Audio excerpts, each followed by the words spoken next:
The first thing you need to know about me is that I don't play well with others anymore. Not since Kepler Station.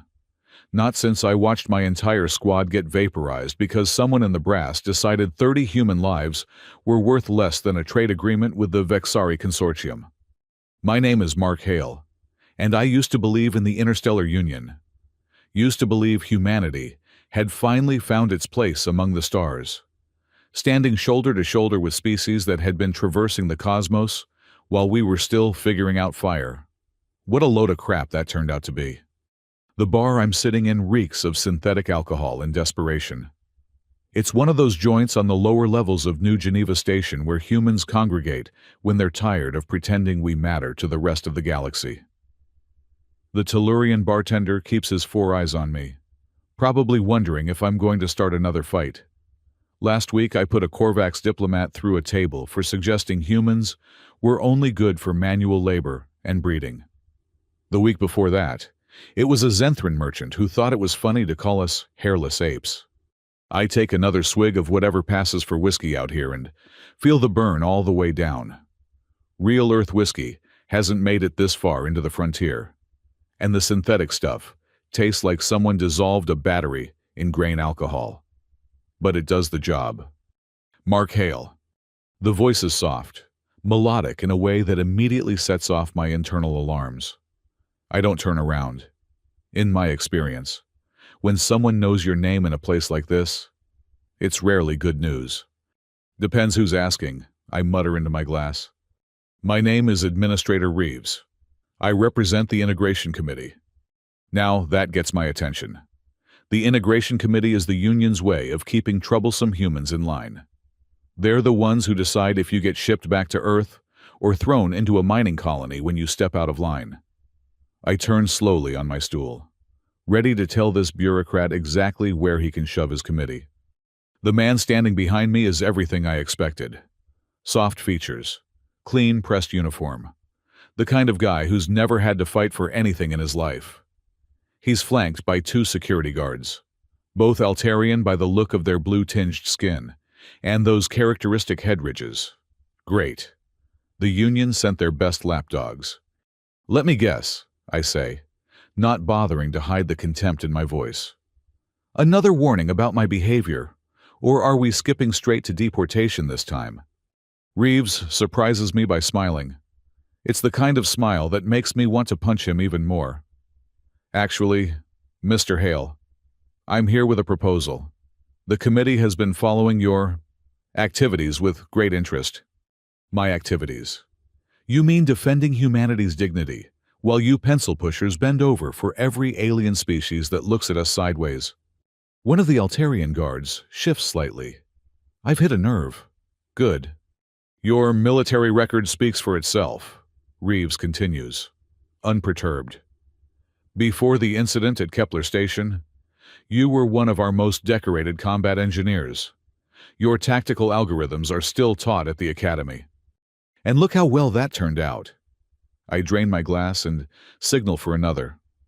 30 good people dead because someone wanted to play politics. The committee acknowledges that mistakes were made. I'm on my feet before he can finish the sentence, my hand wrapped around his collar. The Altarian guards move, but I've already got Reeves between me and them. The bar goes quiet. Even the music stops. Mistakes. I hiss in his face. Is that what we're calling it now? Garcia had 3 kids. Morrison was 2 weeks from retirement. Chen was getting married. They weren't mistakes. They were people. Which is precisely why we're here, Reeves says. And damn him, he doesn't even flinch. The committee has developed a new program, one designed to help veterans like yourself readjust. I let him go with a shove. He stumbles, but catches himself, straightening his uniform with practiced efficiency. I don't need to readjust. I need the Union to grow a spine. Perhaps. But until that happens, we need people like you to stop causing diplomatic incidents. He reaches into his jacket and pulls out a small device. This is a companionship contract. I laugh. Actually laugh. You're trying to set me up on a date, that's your solution. Not a date. A companion. Someone to help moderate your impulses. He activates the device, and a hologram springs to life between us. Her name is Lyra. The image shows a woman, but something's off. She's beautiful in an almost mathematical way. Features too perfect, too symmetrical. Her skin has a faint shimmer to it, like looking at stars through atmosphere. Her eyes are human enough, but the irises shift color as the hologram rotates. She's not human, I state the obvious. A hybrid, part human, part Etherian. Designed specifically for therapeutic companionship. Designed. The word tastes bitter. You're talking about a person like she's a piece of equipment. She volunteered for the program, Reeves assures me. The Etherian contribution gives her certain advantages. Enhanced empathy, biochemical pheromones that promote calm, adaptive personality matrices. Stop. I hold up a hand. Just stop. You want to saddle me with some genetically engineered babysitter, thanks. But I'll pass. I turn to leave, but Reeves' next words freeze me in place. The integration committee has been very patient with you, Mr. Hale. But patience has limits. Accept this offer, or your next fight will be your last. We'll ensure you're transferred to Mining Colony 12. I hear the mortality rate there is quite high for humans who can't control their tempers. The threat hangs in the air between us. Mining Colony 12 is a death sentence, and we both know it. The Union sends their undesirables there to disappear quietly, work to death in the deuterium mines. No one comes back from 12. I turn back slowly, my fists clenched so tight my knuckles crack. This is blackmail. This is an opportunity. Reeves counters. Lyra can help you. Give it 6 months. If it doesn't work out, we'll revisit your situation. 6 months. 6 months of some alien hybrid following me around, trying to fix me like I'm broken. But the alternative is 12, and I've got too much unfinished business to die in a mine. Fine. I spit the word out like it's poison. When do I meet this miracle cure? Reeves smiles that infuriating smile again. She's waiting outside. Of course she is. The committee doesn't do anything by half measures. I follow Reeves and his guards out of the bar, ignoring the stares from the other patrons. Word will spread quickly. Mark Hale, the man who punched an ambassador, finally brought to heel. The thought makes me want to put my fist through the nearest wall. The station corridor outside is brighter than the bar, making me squint. And there she is, standing with her back to us, looking out at the viewport at the stars beyond. She's taller than the hologram suggested, wearing simple civilian clothes that do nothing to hide the subtle otherworldliness of her form. When she turns, those color-shifting eyes find mine immediately. Hello, Mark, she says, and her voice carries harmonics that human vocal cords could never produce. I'm Lyra. I expect her to extend a hand, maybe smile, do something to try to put me at ease. Instead, she just studies me with those impossible eyes, head tilted slightly like she's solving a puzzle. Let's get one thing straight, I start, but she cuts me off. You don't want me here. You think I'm a leash, another way for the Union to control you. You're angry, not just at them, but at yourself for accepting this arrangement. You're wondering if death in the mines might be preferable to whatever humiliation this represents. I blink. That was uncomfortably accurate. She continues. I'm not here to fix you, Mark Hale. I'm not here to make you forget your anger or pretend the Union hasn't failed you and humanity at every turn. I'm just here to ensure you don't self-destruct before you figure out what you really want to do with all that rage. And how exactly do you plan to do that? By not letting you be alone with it anymore. There's something in the way she says it, a weight to the words that catches me off guard. For just a moment, I see something flicker across her face. Pain, understanding. It's gone before I can identify it. Reeves clears his throat. Lyra's belongings have already been transferred to your quarters. The committee expects regular reports on your progress. I'm sure they do. I don't take my eyes off Lyra. What happens if I refuse to cooperate? Then I leave, Lyra says simply. And you face the consequences. But I don't think you're as self-destructive as you pretend to be. You don't know me. No, she agrees. But I know what it's like to be seen as less than, to watch others make decisions about your life like you're not even in the room, to be valuable only as long as you're useful. The words hit closer to home than I care to admit. There's a story there, behind those color-shifting eyes. Maybe several stories. Reeves and his guards are already walking away. Their job done. In typical Union fashion, they've dropped this bomb in my lap and left me to deal with the fallout. I'm alone in the corridor with a woman who isn't quite human, isn't quite alien, and apparently isn't quite what I expected. So what now, I ask. Now, you show me where we live. Then you can go back to drinking yourself stupid while I unpack. That's it. No lectures about my behavior, no therapeutic conversations about my feelings. She almost smiles. Almost. Would you listen if I tried? No. Then, why waste the energy? You'll talk when you're ready. Or you won't. And in 6 months we'll part ways and you can go back to slowly killing yourself with synthetic whiskey and bar fights. She starts walking down the corridor like she knows where she's going. After a moment, I follow. What else am I going to do? My quarters are on level 47 in the human section, where the Union keeps us corralled like livestock. It's not the worst part of the station, but it's far from the gleaming upper levels where the civilized species conduct their business. The door recognizes my biometrics and slides open to reveal my Spartan living space. A main room with a kitchenette, a bedroom, a bathroom, and not much else. I haven't bothered to personalize it. What's the point? Lyra steps inside and looks around with those strange eyes. It's very empty. I travel light. No, she says, running a finger along the bare wall. You just haven't decided if you're staying.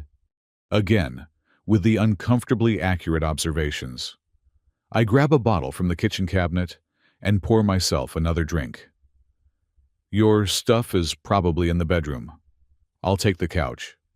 The bedroom is yours. I don't sleep. I pause mid-pour. Ever? Not in the way humans understand it. I have rest cycles, but they're more like meditation. A few hours every few days. The Etherean side of my genetics. Convenient. For some purposes. She opens the bedroom door and, sure enough, there are several cases stacked neatly by the bed. She begins unpacking with efficient movements, pulling out clothes and personal items I don't bother to examine too closely. So, what's your story? I ask, curiosity finally getting the better of me. How does someone end up volunteering to babysit damaged goods like me? She pauses in her unpacking, holding what looks like a small, crystalline sculpture. The integration committee made me an offer I couldn't refuse. Sound familiar? They threatened you.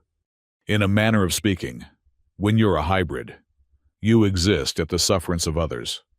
Too human for the Etherians, too alien for the humans. The committee offered me purpose, a role that would guarantee my continued relevance.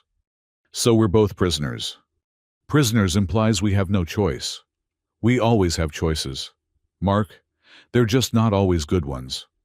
She places the sculpture on the nightstand and continues unpacking. I watch her work, noting the careful way she handles each item, the deliberate placement of everything. There's a story in those movements too, a need for order that speaks of chaos somewhere in her past. Why did you refuse? I ask suddenly. She looks up. Refuse what? When they first activated you or grew you or whatever, they must have programmed you for full companionship, the whole package, but you refuse intimate contact. Why? Her eyes shift from blue to green to something I don't have a name for. Because I choose to. Because having the ability to refuse is what makes me more than just a sophisticated piece of equipment. Because choice, even in small things, is what defines personhood. The committee can't be happy about that. The committee wants results. How I achieve them is my business, as long as I stay within parameters. And I'm guessing keeping me from punching more ambassadors is within parameters. Among other things. She closes the now empty case and stands. Are you hungry? I can cook. The change of subject is abrupt but not unwelcome. I realize I haven't eaten since yesterday. You cook. Another hybrid advantage. I can synthesize nutritional requirements from available ingredients with 93% efficiency. It's like having a chemical laboratory instead of taste buds. Sounds appetizing. I've been told my food is quite good, actually. Though I'll never know for certain. I don't experience taste the way humans do. There's something sad about that admission, though she says it matter-of-factly. I wonder what else she can't experience. What other basic pleasures are denied to her by her engineered nature? Sure, I find myself saying. Surprise me. She moves to the kitchenette with the same efficiency she showed while unpacking. I watch her work, noting the precise measurements, the careful timing. It's like watching a dancer who's memorized every step, but never heard the music. Can I ask you something? She says without turning around. Free station. Kepler station. What really happened? My hand tightens on my glass. You read my file.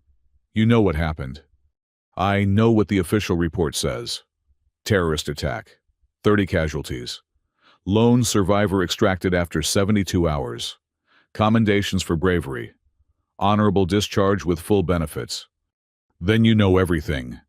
She turns to face me, something sizzling in the pan behind her. I know the facts. I don't know the truth. The truth. I laugh bitterly. The truth is that 30 people died for nothing.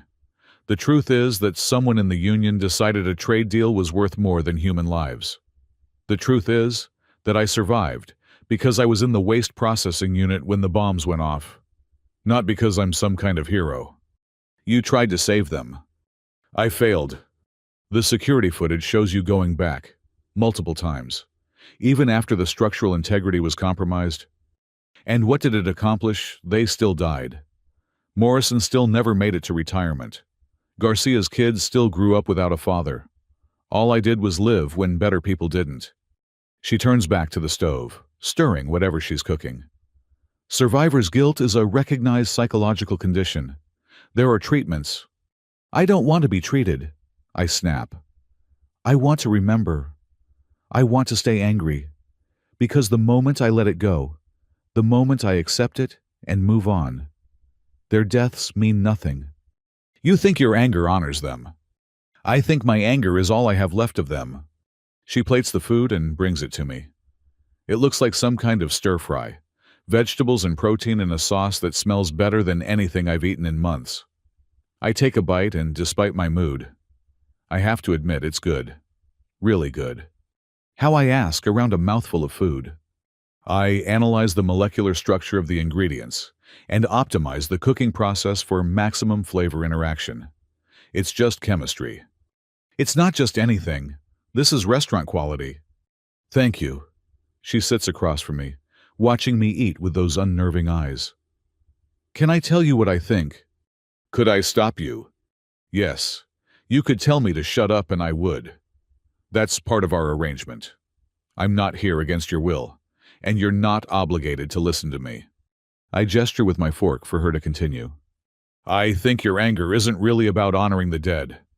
I think it's about punishing yourself for living. Every fight you pick, every diplomat you antagonize, you're trying to provoke someone into finishing what Kepler Station started. The food turns to ash in my mouth. You don't know what you're talking about. Perhaps not, but I know self-destruction when I see it.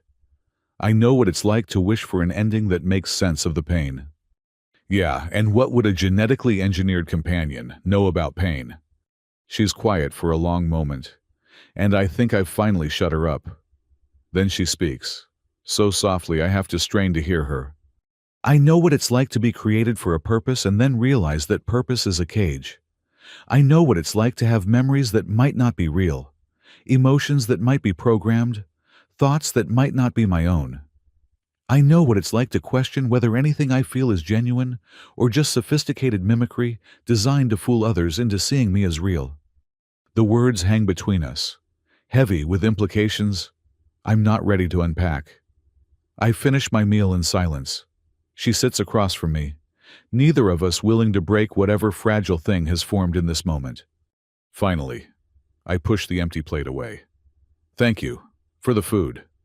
You're welcome. I stand, suddenly exhausted. The weight of the day, the alcohol, the conversation, it all crashes down at once. I'm going to bed. You can do whatever it is you do. I'll be here. I pause at the bedroom door. Lyra, for what it's worth, I think you're real. Maybe more real than the rest of us. I don't wait for a response, closing the door behind me and collapsing onto the bed fully clothed. Through the thin walls, I can hear her moving around, quiet and careful like she's trying not to disturb me. As I drift off to sleep, one thought keeps circling my mind. What kind of pain would drive someone to volunteer for this, to tie themselves to someone as broken as me? Maybe tomorrow I'll ask. Maybe tomorrow I'll be ready to hear the answer. Or maybe tomorrow I'll just go back to the bar and pretend none of this is happening. But somehow, I don't think Lyra will let me. And maybe, just maybe, that's not the worst thing in the world. I wake to the smell of coffee, real coffee, the kind that costs a month's credits out here on the frontier. My head pounds from last night's synthetic whiskey, but the aroma cuts through the fog like a beacon. Lyra is standing by the kitchen counter, her back to me, humming something that doesn't quite match any human scale. The morning light from the viewport catches the shimmer in her skin, making her look like she's made of starlight.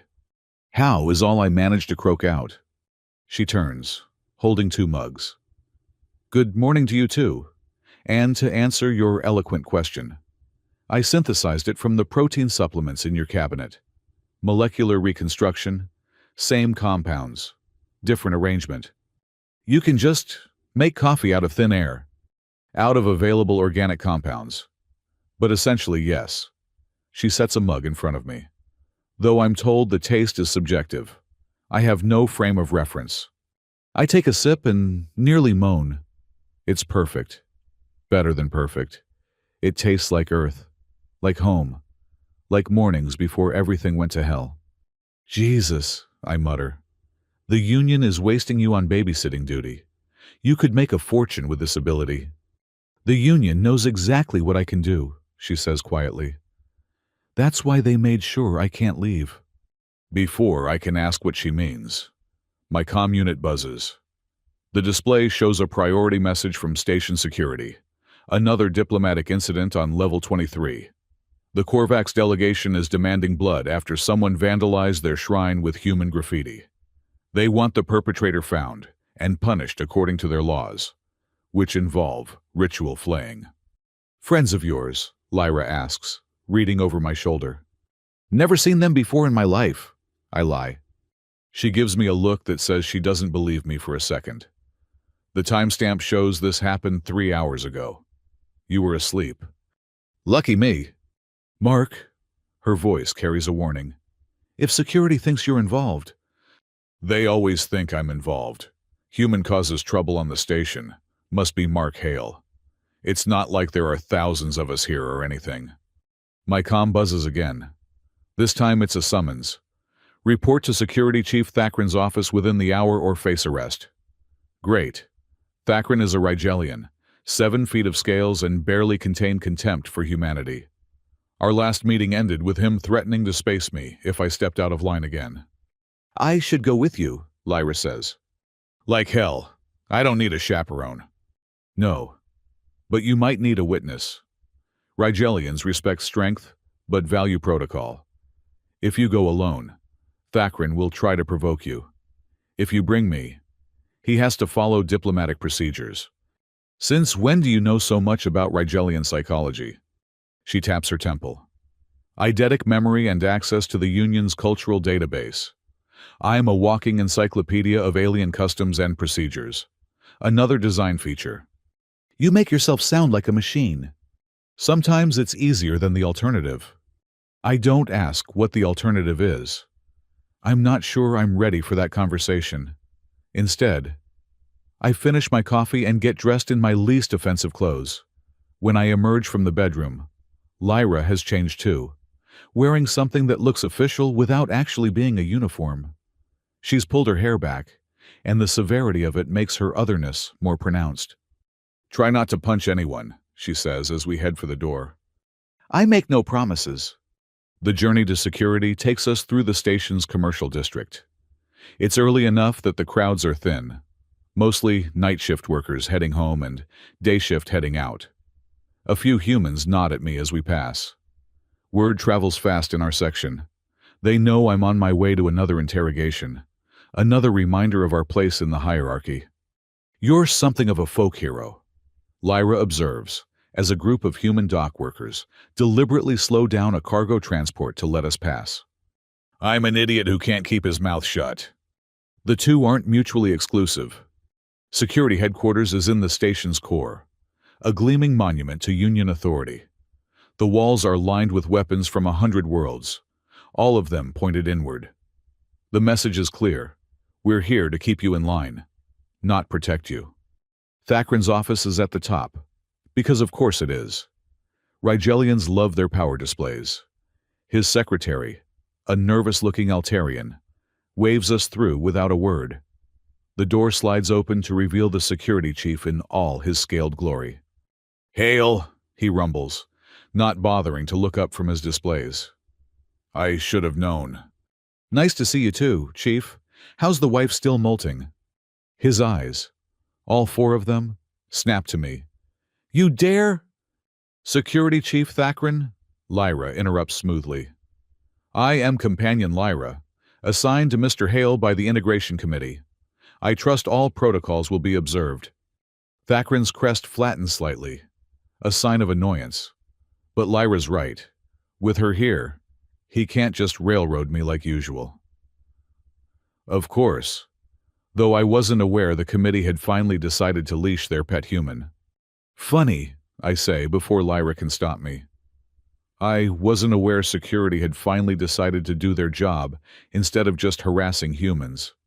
The vandalism on level 23 happened while I was asleep, as your own surveillance will confirm. Unless you're suggesting I can be in two places at once. You have associates, sympathizers who share your radical views. Radical. Because I think humans deserve equal treatment. Because I refuse to bow and scrape every time some alien decides we're beneath them. Thakran stands, using his full height to intimidate. It would work on most humans. But I've faced down worse than an overgrown lizard with a badge. "Your kind has been part of the Union for less than 50 cycles, he hisses. "You haven't earned equal treatment. You haven't earned respect. Your children playing at being civilized. And every incident like this proves it." My fists clench. I can feel Lyra tense beside me, ready to intervene. But before I can do something stupid, my comm buzzes again. "Emergency alert. All senior personnel to report to operations immediately." Thakran's comm echoes mine. His crest rises in alarm as he reads the message. Without another word, he pushes past us and out of the office. "What's happening?" Lyra asks. I check my comm again. The details are sparse, but what's there makes my blood run cold. "Incoming ship, Vexari Consortium Registry. It's the Retribution." That name seems significant. It should be. The Retribution is Admiral Kane's flagship. The last time it was in this sector. I trail off. Memories of Kepler Station flooding back. We should go. "Mark, wait." Lyra catches my arm. Her touch is cool, not cold, but different. "What aren't you telling me?" Admiral Kane was the Vexari commander during the Kepler incident. Officially, he was cleared of any wrongdoing. Unofficially, everyone knows he ordered the attack to destroy evidence of Vexari war crimes. And now he's here. Yeah, question is why? Operations is chaos when we arrive. The massive holographic display shows the Retribution in all its terrifying glory. Vexari ships are works of art, all flowing lines and organic curves. But underneath the beauty is enough firepower to crack a moon. Administrator Reeves is there, looking even more out of his depth than usual. He spots me and hurries over. Mr. Hale, thank God. We need someone with military experience. I'm retired, remember you made sure of that? This is no time for petty grievances. Admiral Caney is demanding permission to dock. He says he has information about human terrorist cells operating in this sector. Terrorist cells. I laugh bitterly.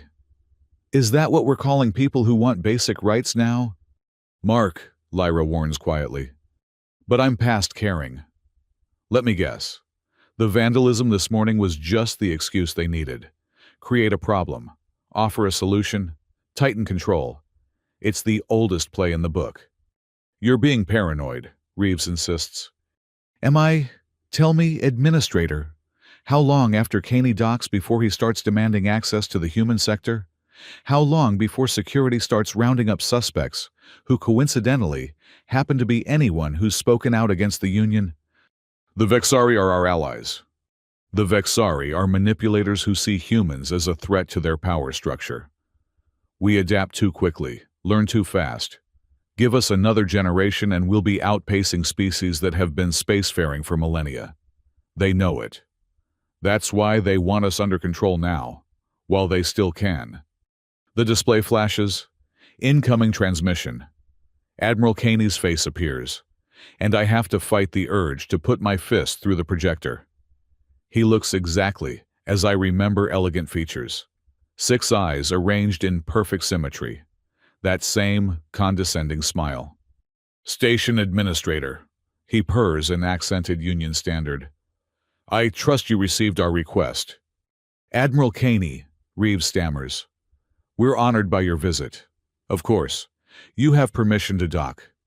Excellent. I look forward to discussing the human situation with you. I understand there was another incident this morning. How troubling. Perhaps my security forces can assist in maintaining order. That won't be necessary, I say loudly enough to be heard. All 6 of Caney's eyes focus on me. His smile widens. Ah, the famous Mark Hale. I wondered if you were still causing trouble. How fortunate that we should meet again. Yeah, real fortunate. Just like Kepler Station was fortunate. The temperature in operations seems to drop 10 degrees. Everyone holds their breath. I investigated that tragedy thoroughly, Caney says smoothly.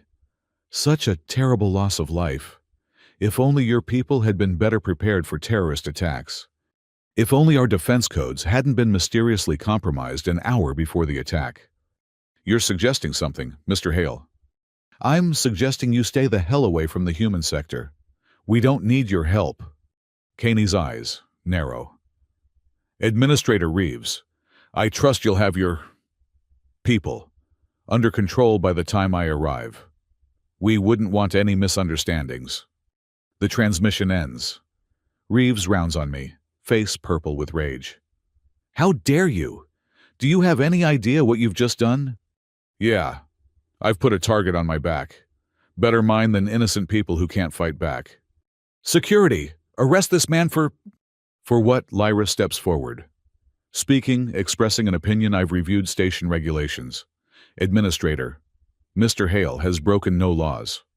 He threatened an admiral of the Vexari fleet. I must have missed that part. Could you point out the specific threat in the transcript? Reeves sputters, but he knows she's right. Everything I said was carefully chosen. Provocative. Yes. Illegal. No. This isn't over, he promises. The committee will hear about this. I'm counting on it, I tell him. Lyra and I leave operations before anyone can think of an actual charge to arrest me on. We don't speak until we're back in the human sector, away from surveillance and prying ears. That was incredibly stupid, she says finally. Probably. Caney will come after you now. You've made yourself a target.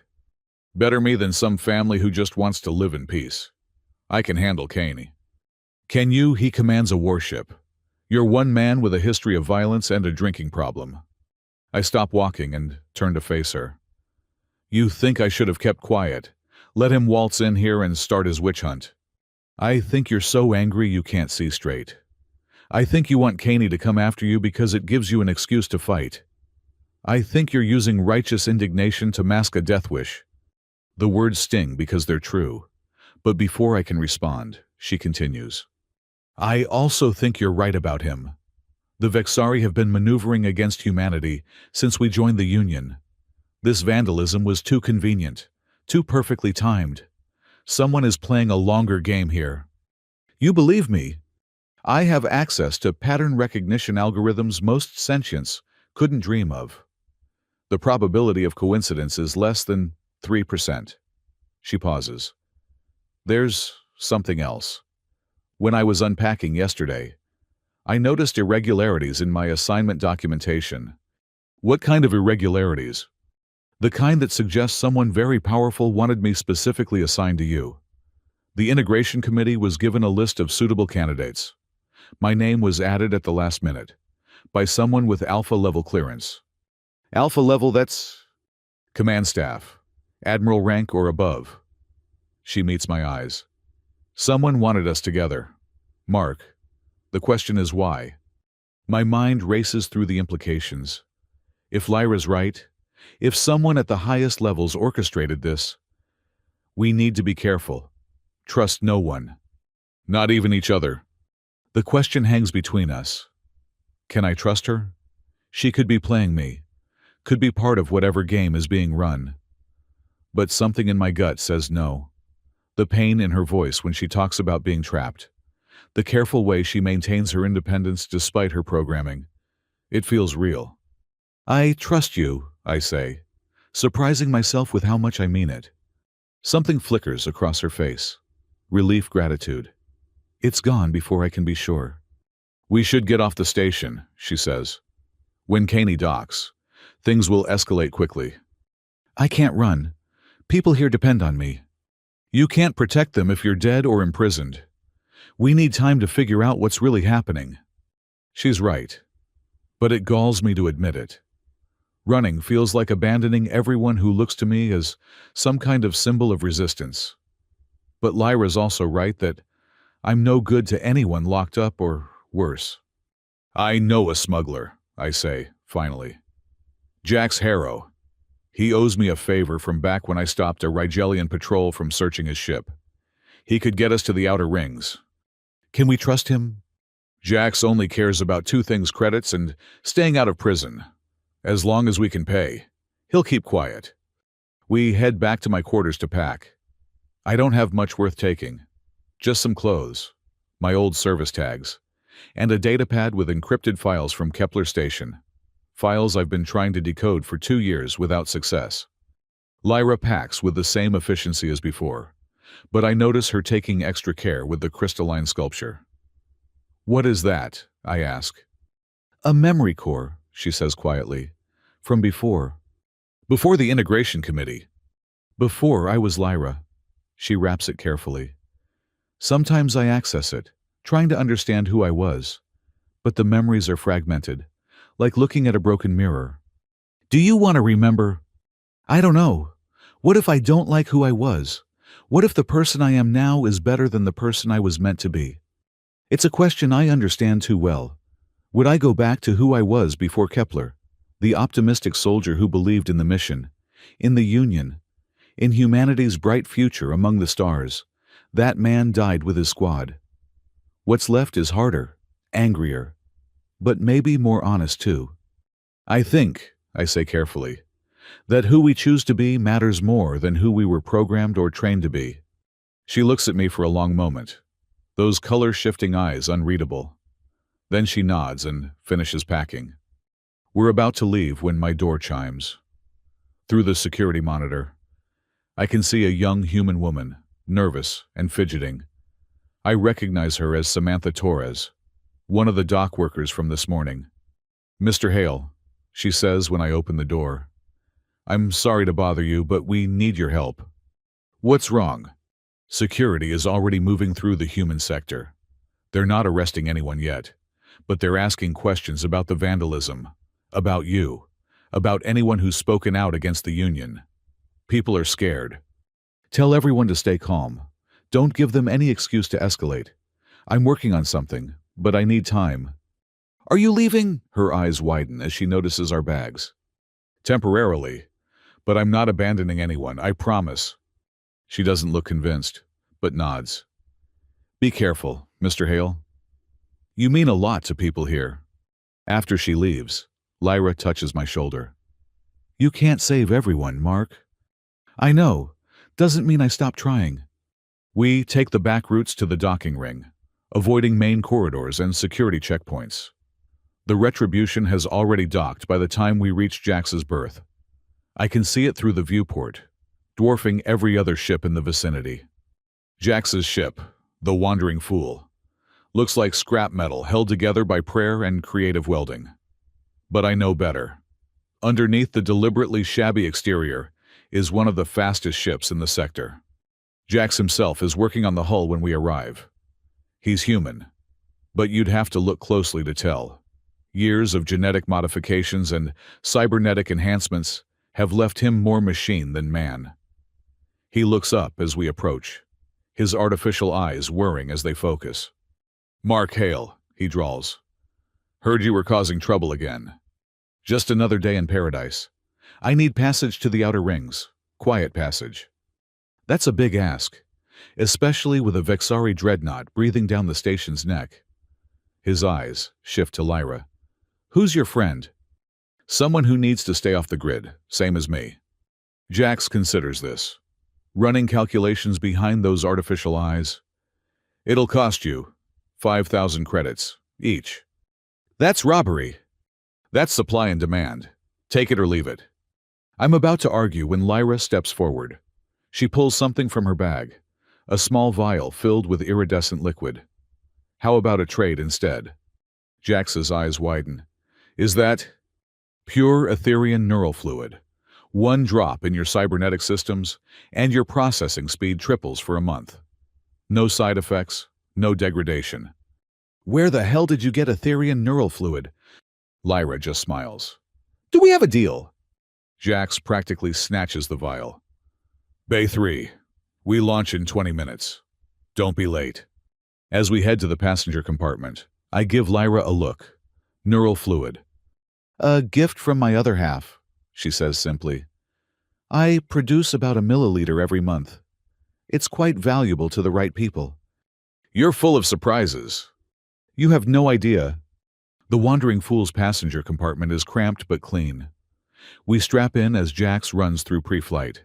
Through the small viewport, I can see security teams moving through the docking ring. They're not being subtle about it. Come on, I mutter. Move it, Jax. As if he heard me. The engines rumble to life. The ship shudders as docking clamps release. We're almost clear when the comm system crackles.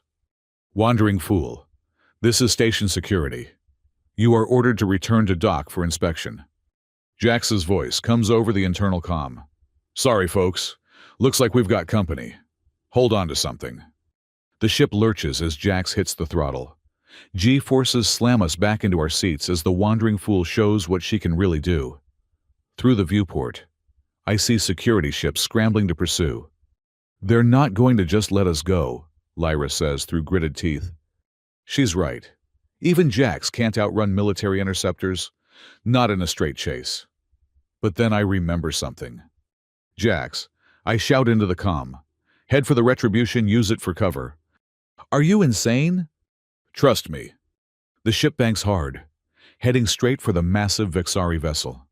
Security ships follow, but they're hesitant now. No one wants to risk firing near a diplomatic ship. Mark, Lyra says, what are you doing? Vexari ships have a blind spot in their sensor grid.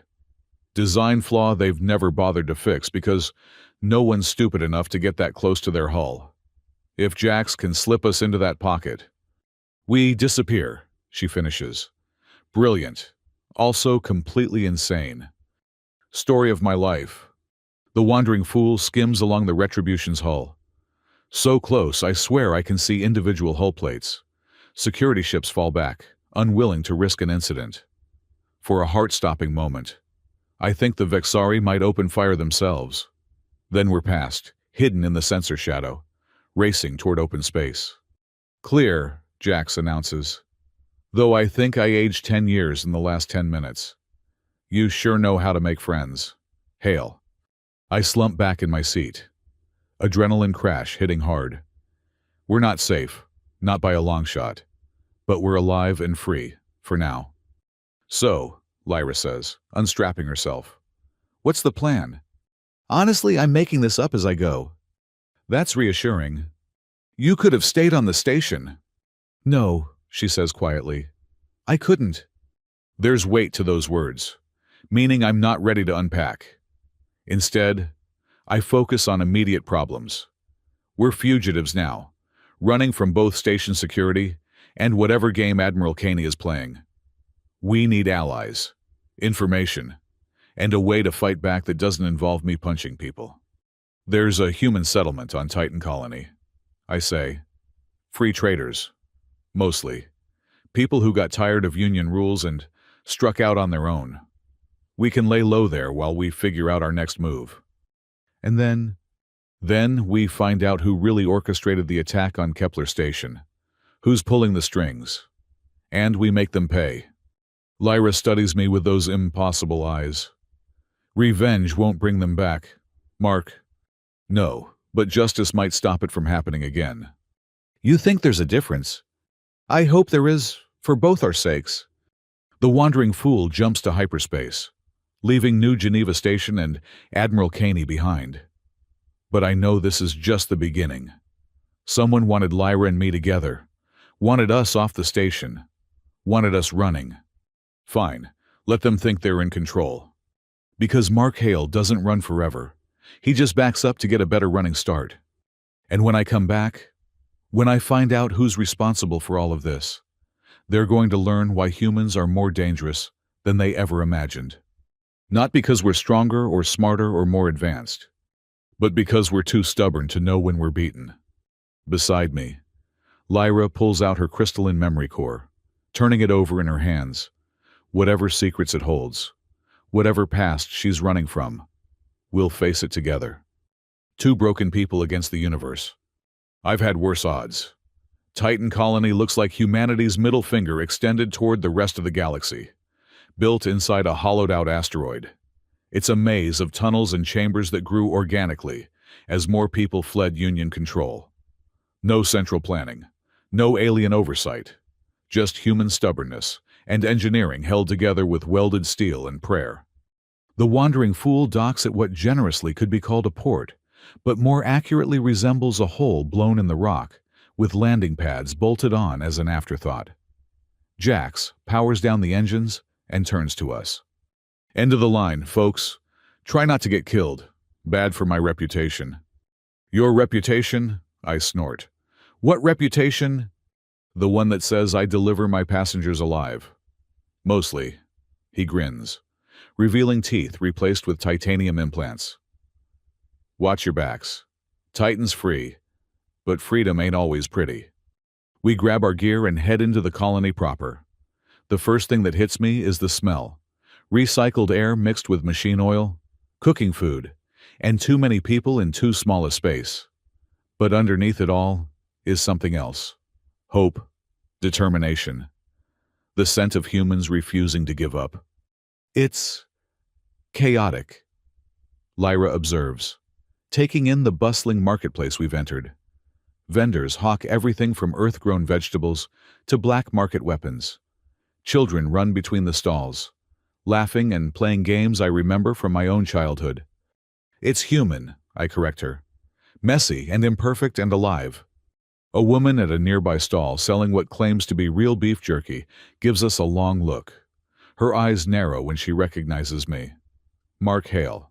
The Mark Hale. Depends on what you've heard. Heard you told a Vexari admiral where to stick it. Heard you punch ambassadors for fun. Heard you survived Kepler Station. She extends a hand.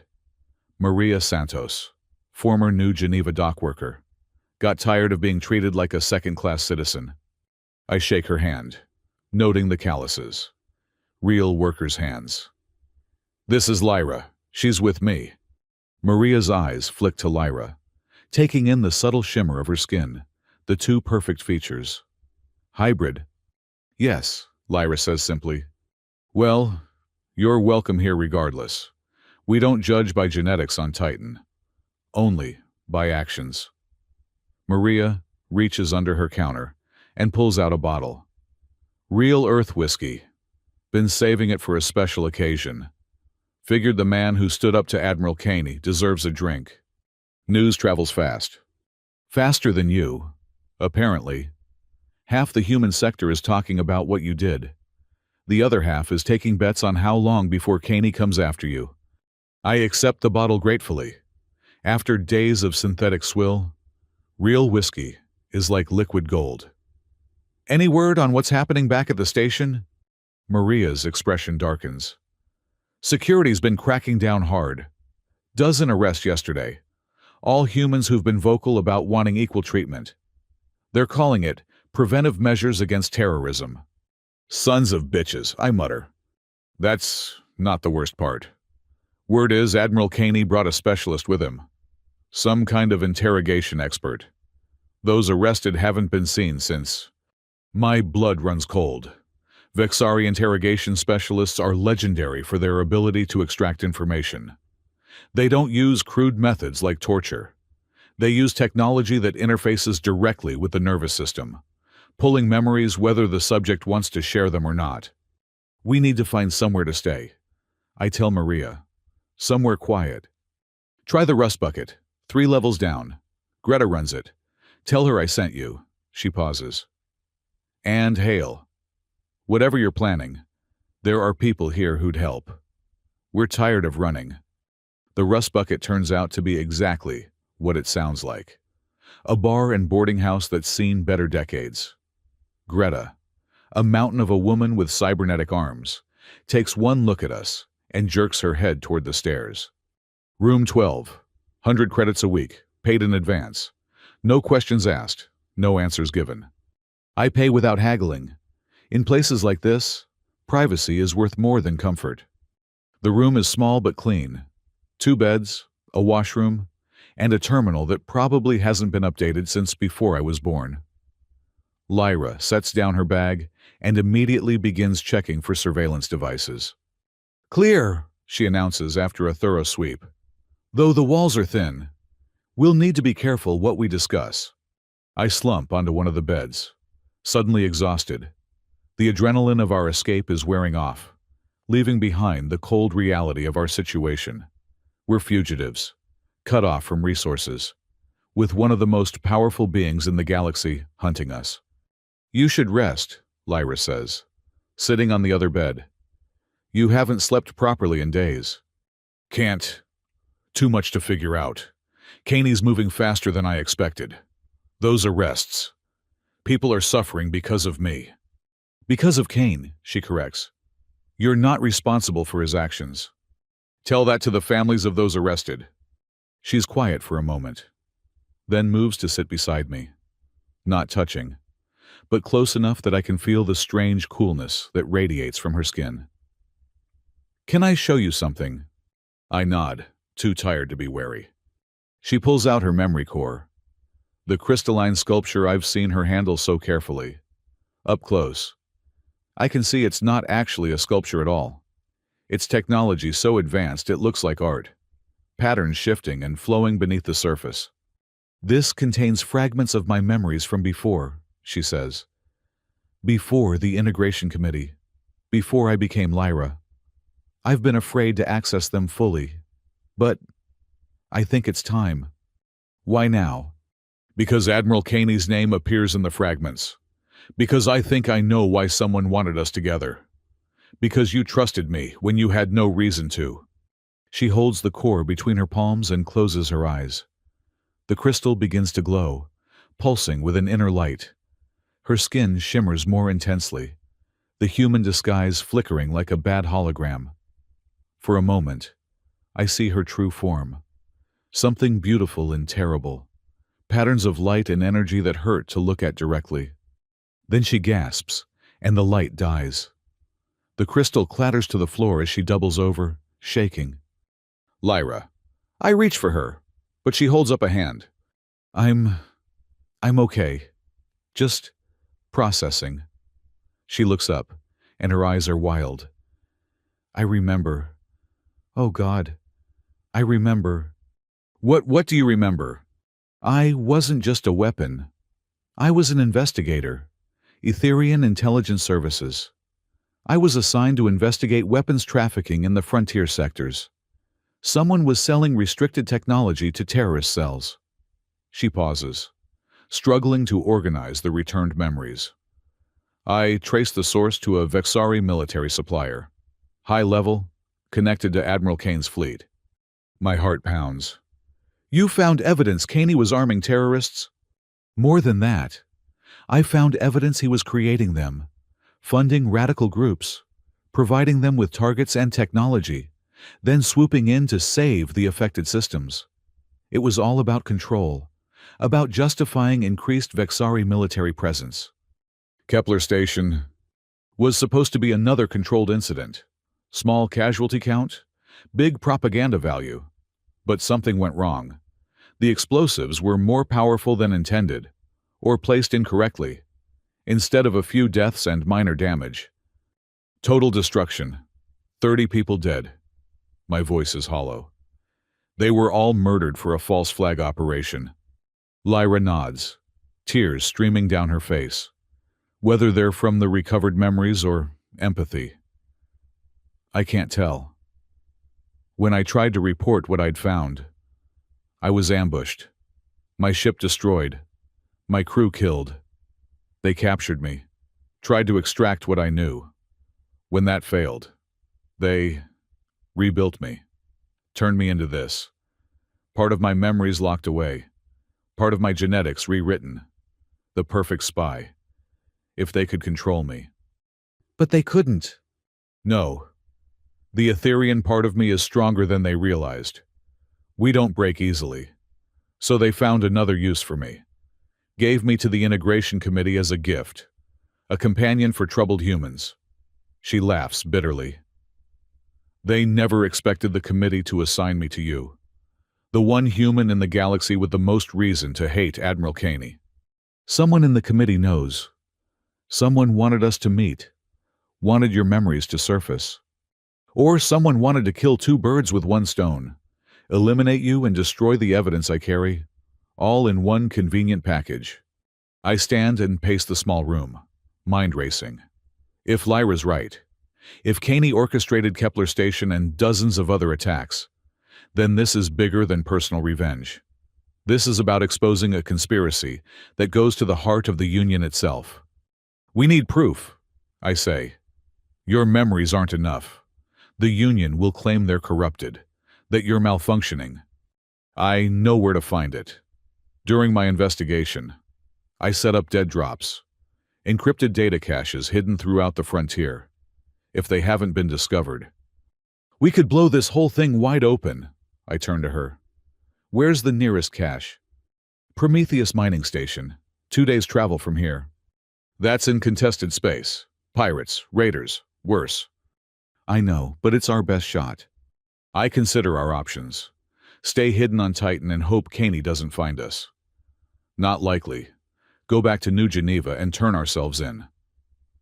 That's a death sentence. Or take the offensive, find the proof we need, and burn Kaney's conspiracy to the ground. It's not really a choice. We'll need a ship, I say. And supplies. Weapons too. If we're heading into contested space, I might be able to help with that. Lyra stands, steadier now. The Integration Committee gave me access to emergency funds, black accounts for operational expenses. If I can access them without triggering alerts, worth a try. But first, we need to talk to some people here. Maria was right. We're not alone in this fight. We spend the next 2 days preparing. Word spreads quickly through Titan's human population that Mark Hale is recruiting. Not for a crew. I'm not looking to get anyone else killed. But for information, support, supplies. The response is overwhelming. A former Union naval officer provides star charts showing the safest routes through contested space. A weapons dealer, who lost his son at a Vexari peacekeeping action, offers us military-grade hardware at cost. A hacker collective gives us programs to bypass standard security systems. Why, I ask Maria when she brings us another care package. Why help us? They don't even know what we're planning. Because you fight, she says simply. For 20 years, humans have been told to sit down, shut up, and be grateful for whatever scraps the Union throws us. You're the first person to stand up and say no more. That means something. It might mean getting a lot of people killed. Maybe. Or it might mean finally getting the respect we deserve. She grins. Besides, you think you're the only one with a grudge against the Vexari. Half the people on this rock have lost someone to their peacekeeping. Lyra, meanwhile, works her technical magic. She manages to access her emergency funds, routing them through so many shell accounts that even I get dizzy trying to follow the trail. Within 48 hours, we have credits, supplies, and most importantly, a ship. It's not much to look at. A modified courier vessel called the Defiant. Previous owner was a smuggler who ran afoul of pirates. The hull is scarred with blast marks, and the engine makes a concerning whine when it fires up. But she's fast, armed, and most importantly, off the grid. She'll do, I tell the dealer, a grizzled veteran missing half his face to a plasma burn. What do I owe you? Nothing. Ship's paid for by someone who wants to remain anonymous. Said to tell you, Kepler remembers. Another ghost from my past. Another debt I can never repay. I take the ship keys with hands that barely shake. The night before we leave, Lyra finds me in the Defiant's small cargo hold, checking our weapons for the 10th time. It's busy work, but it keeps my hands occupied while my mind churns. You're scared, she observes. Terrified, I admit. Last time I went into a fight believing in a cause. I lost everything. What if I'm leading us to the same fate? Then we die trying to expose the truth. There are worse endings. Are there what about living? What about finding some quiet corner of the galaxy where nobody knows our names and just existing? She moves closer, and for the first time since we met, she takes my hand. Her touch is cool but not unpleasant, like morning mist. Is that really what you want to hide while others suffer? No, I whisper, but I want it to be. I want to be the kind of person who can walk away. But you're not. Neither am I. We're the kind of people who see injustice and can't help but fight it, even when the smart move is to run. She squeezes my hand. It's not a flaw, Mark. It's what makes us human. You're only half human. The best half, she smiles, and it transforms her face. The Etherian half just makes me better at fighting. That night, I actually sleep. No nightmares of Kepler Station. No faces of the dead accusing me of surviving. Just darkness, and the strange comfort of knowing I'm not alone in this fight anymore.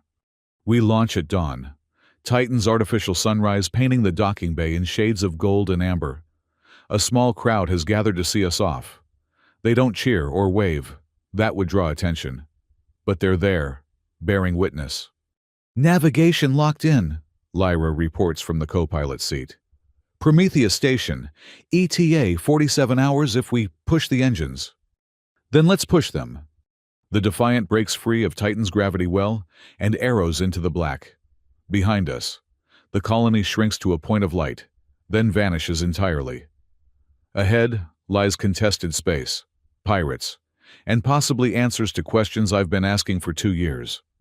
Mark, Lyra says softly, whatever happens, I want you to know, partnering with you wasn't just an assignment. Not anymore. I know, I tell her, and I do. Somewhere between that first suspicious meeting and now, we've become something more than handler and asset, more than human and hybrid, partners, maybe even friends. The ship jumps to hyperspace, reality blurring around us. When we emerge, we'll be in hostile territory with nothing but our wits and determination to see us through. But for the first time since Kepler Station, I don't feel alone. And that makes all the difference. The hyperspace journey passes in a blur of preparation and planning. Lyra uses the time to access more of her recovered memories, piecing together the full scope of her investigation. The picture that emerges is horrifying in its scope. 17 confirmed false flag operations over the past 5 years, she reports. Data scrolling across her eyes in patterns only she can read. Each one used to justify increased Vexari military presence.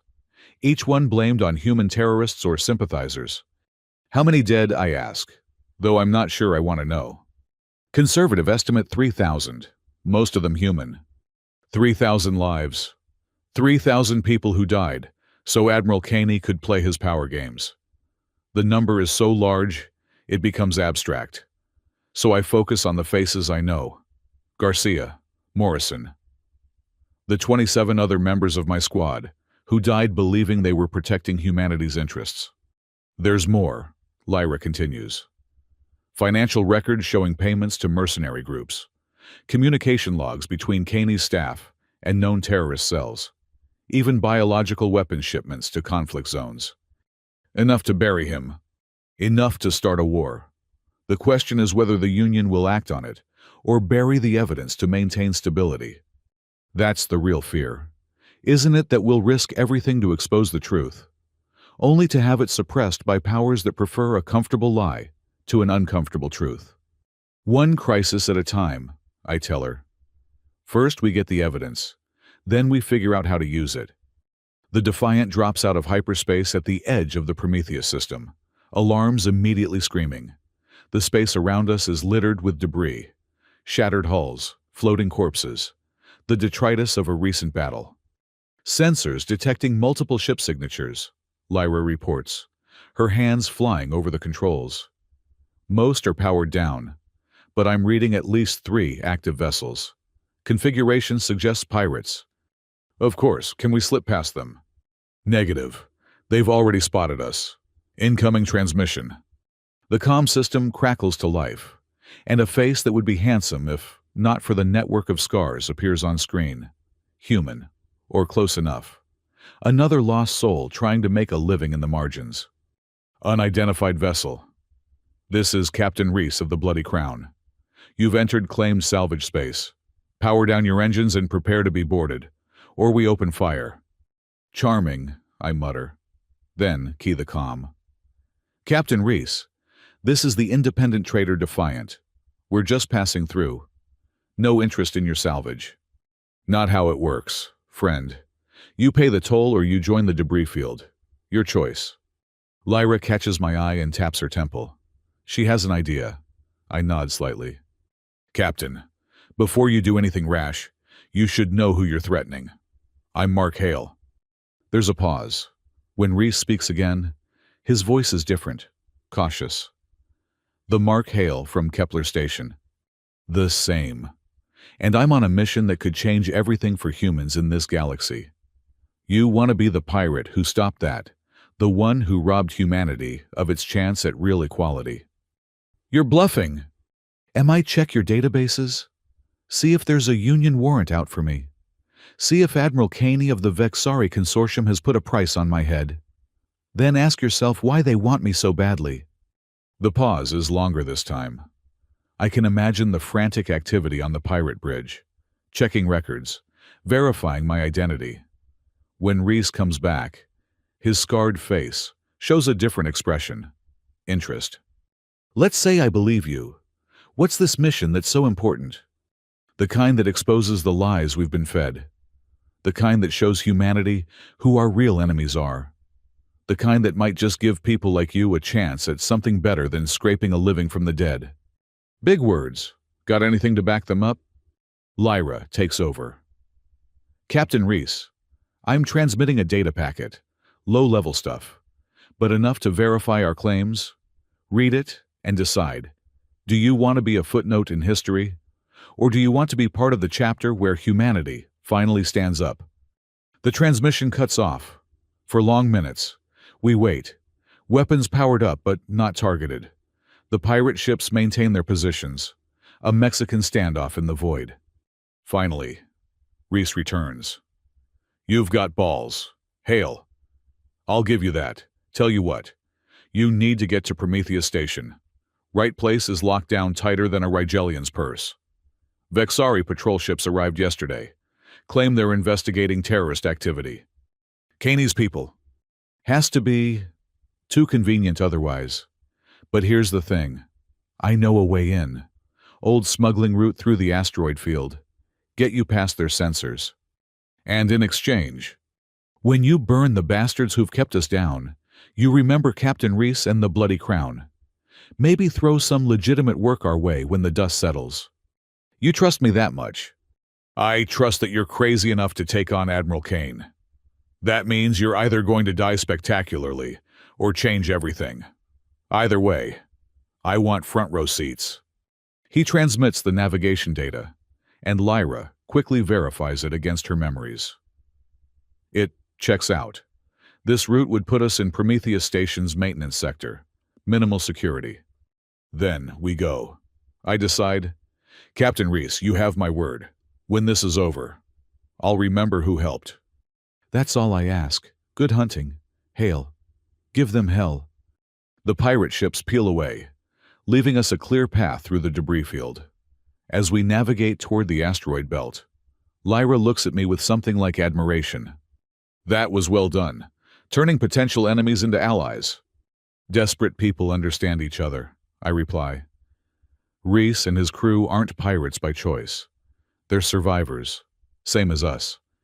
The smuggling route is harrowing, a narrow passage through tumbling rocks and ancient mining equipment. Lyra pilots with inhuman precision, her hybrid reflexes allowing her to make adjustments faster than any pure human could manage. As we approach Prometheus Station, my military instincts kick in. The Vexari ships are positioned for maximum coverage of the main approaches, but they've ignored the maintenance sectors. Typical military thinking. Focus on the obvious threats. Ignore the mundane. There, Lyra points to a service hatch barely visible against the station's hull. My data cache is in Section C4. If we can get inside without triggering alarms, leave that to me. I didn't spend 2 years as a combat engineer without learning how to crack a few doors. We dock with barely a whisper, magnetic clamps securing the Defiant to the station's hull. The service hatch yields to my ministrations, years of muscle memory guiding my hands. Soon we're inside, moving through dimly lit maintenance corridors that smell of rust and neglect. 200 meters to the cache, Lyra whispers, her eyes glowing softly in the darkness. We round a corner and freeze. 2 Vexari soldiers stand guard at an intersection ahead, their six-eyed helmets scanning in lazy patterns. They shouldn't be here, I breathe. Maintenance sector is supposed to be automated. Unless they know about the cache, which means we're walking into a trap. But we've come too far to turn back now. I pull a flash grenade from my belt, another gift from Titan's generous supporters. On 3, I mouth to Lyra. 1, 2. The grenade arcs through the air, and we're moving before it detonates.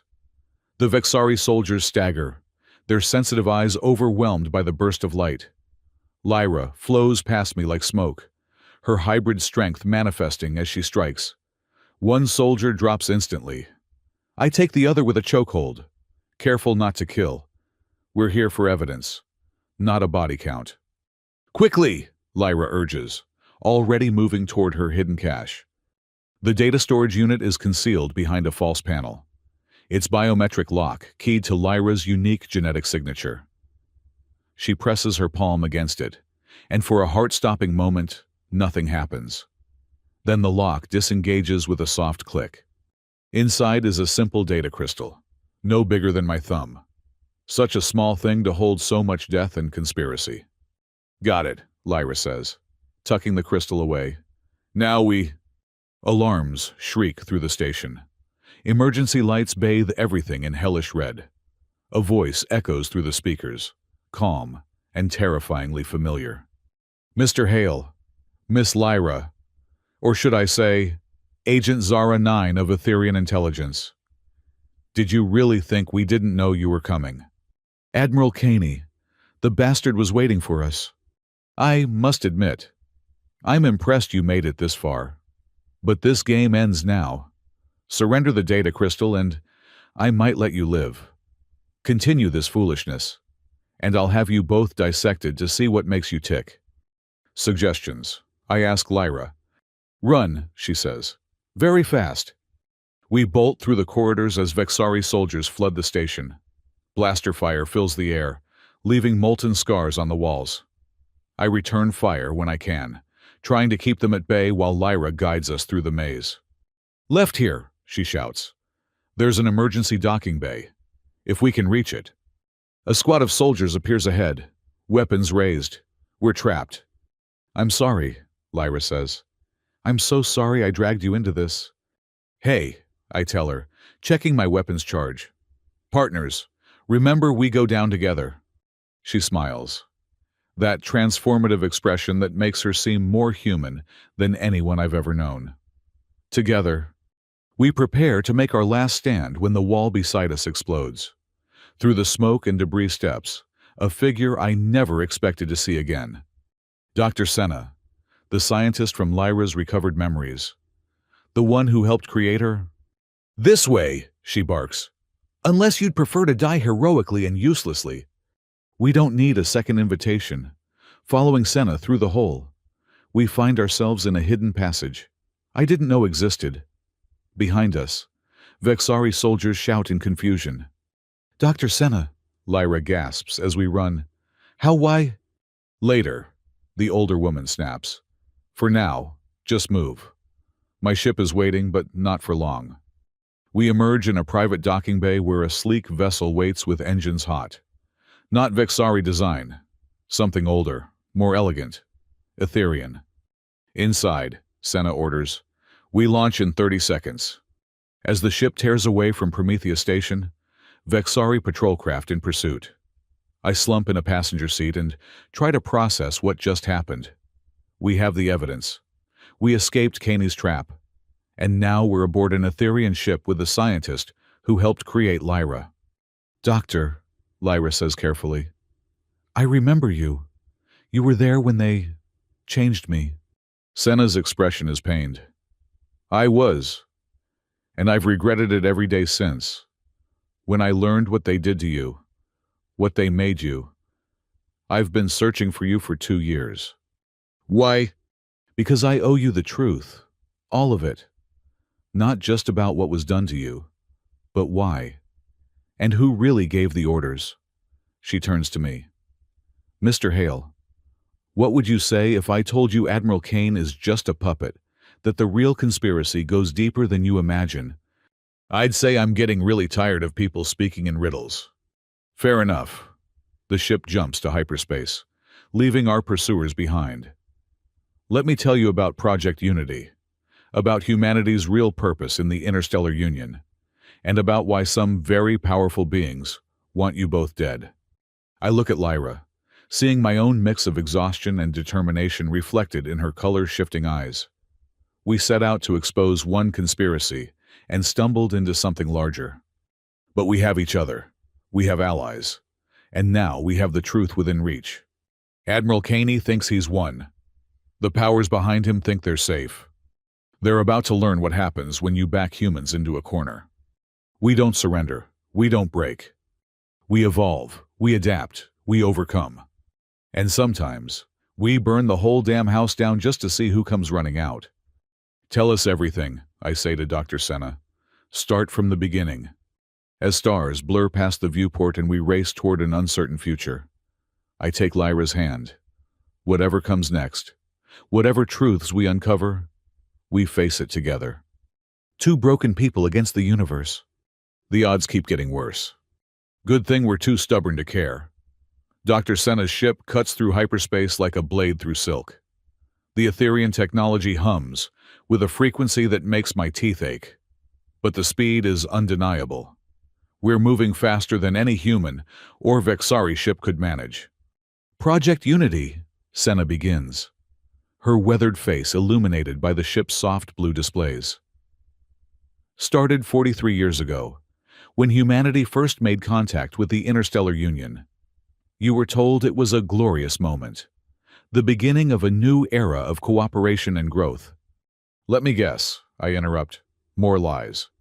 Half-truths. The Union was interested in humanity, but not for the reasons you were told. You see, humans are unique among known sentient species. Your genetic structure is malleable, adaptable in ways that other species have lost through millions of years of evolution. Lyra leans forward. The hybrid programs. That's why they're so successful with human genetics. Exactly. Humans can bond with almost any other species' DNA. You're the missing link, the bridge between incompatible biologies. Do you have any idea how valuable that makes you? Valuable enough to keep us under control, I say, the pieces starting to fall into place. That's why the Union accepted us so quickly, but keeps us marginalized. We're not citizens. We're resources. Resources that some factions want to exploit. Yes. But others? Senna pauses, choosing her words carefully. Others see humanity as a threat. If humans can adapt to and integrate with any species, what happens when you surpass them? What happens when the primitive newcomers become more than their supposed superiors? Admiral Kaney's faction, Lyra says. They're not just trying to control humans. They're trying to limit them. Kaney is middle management, Senna corrects. A useful tool for those who pull the strings. The real power lies with the Unity Council, a shadow organization within the Union government. They've been orchestrating conflicts, assassinations, and worse to keep humanity from reaching its potential. And you know all this how I challenge. Because I helped design the hybrid program. I thought I was advancing science, creating a better future for all species. Instead, I was creating weapons and slaves. She looks at Lyra with genuine remorse. I didn't know they would use my research to torture and rebuild sentience. When I found out about Agent Zara 9, about you, I tried to stop it. They destroyed my career, labeled me a terrorist, drove me into hiding. But you kept fighting, Lyra observes. In my own way. I've been tracking Unity Council operations, helping victims when I can, gathering evidence. When I learned you'd been assigned to Mark, I knew it was no coincidence. Someone in the council wanted you two to meet. Why, I demand. What's their game? That's what we need to find out. But first, we need to get somewhere safe. The data crystal you retrieved contains more than just evidence of Kaney's crimes. It has fragments of Unity Council communications. If we can decode them. An alarm cuts through her words. The ship lurches as it's pulled from hyperspace. Artificial gravity fluctuating wildly. I grab Lyra to steady her as Senna fights with the controls. Interdiction field, she curses. They found us. Through the viewport, I see them. Not Vexari patrol ships, but something worse. Unity Council enforcement vessels, black as space itself with weapon systems that make standard military hardware look like toys. Dr. Senna, a cold voice echoes through our comm system. You've interfered for the last time. Surrender the terrorist Mark Hale and the malfunctioning hybrid, and we might allow you a quick death. Charming as always. Commander Thorne, Senna replies, her fingers flying over controls I don't understand. But I think I'll decline your generous offer. Then you'll burn with them. The first salvo rocks our ship, shields flaring brilliant blue. Senna throws us into a spiraling dive that makes my stomach rebel. But it saves our lives. Energy beams sear through space where we'd been moments before. Can we jump? Lyra asks, her own hands moving to auxiliary controls with practiced ease. Interdiction field is too strong. We need to punch a hole or find its limit. Senna glances back at me. I don't suppose that famous tactical genius has any ideas? I study the tactical display. Mind racing. 3 enforcement vessels in perfect formation. Interdiction generators creating overlapping fields. It's textbook deployment. Which means, they're assuming we'll run, I say. Head straight away from them to reach the field's edge. But what if we don't run? What if we attack? Attacking this ship against those... Senna sounds skeptical. Not attack to destroy. Attack to disrupt. Lyra, can you calculate the resonance frequency of their shield generators? Her eyes unfocus as she processes. Yes, but what good does that do us? Etherian ships have harmonic weapons. Right? Hit their shields at the exact right frequency, and they'll ring like a bell. Won't destroy them, but it'll scramble their systems for a few seconds. Just long enough to break their formation. Senna catches on. Disrupt the interdiction field overlap. It's insane. My specialty. I grin without humor. Senna brings us around in a turn that threatens to tear the ship apart. We're racing directly at the enforcement vessels now. A gnat charging rhinos. They open fire, confident in their superiority. Frequency locked, Lyra announces. Firing! The harmonic weapon doesn't look like much. Just a shimmer in space like heat distortion. But when it hits the lead enforcement vessel's shields, the effect is immediate. The energy field fluctuates wildly, sending feedback through their systems. The ship lurches, breaking formation. Now, I shout. Senna threads the needle, diving between the enforcement vessels as their interdiction fields flicker and separate. For one heart-stopping moment, I think we're not going to make it.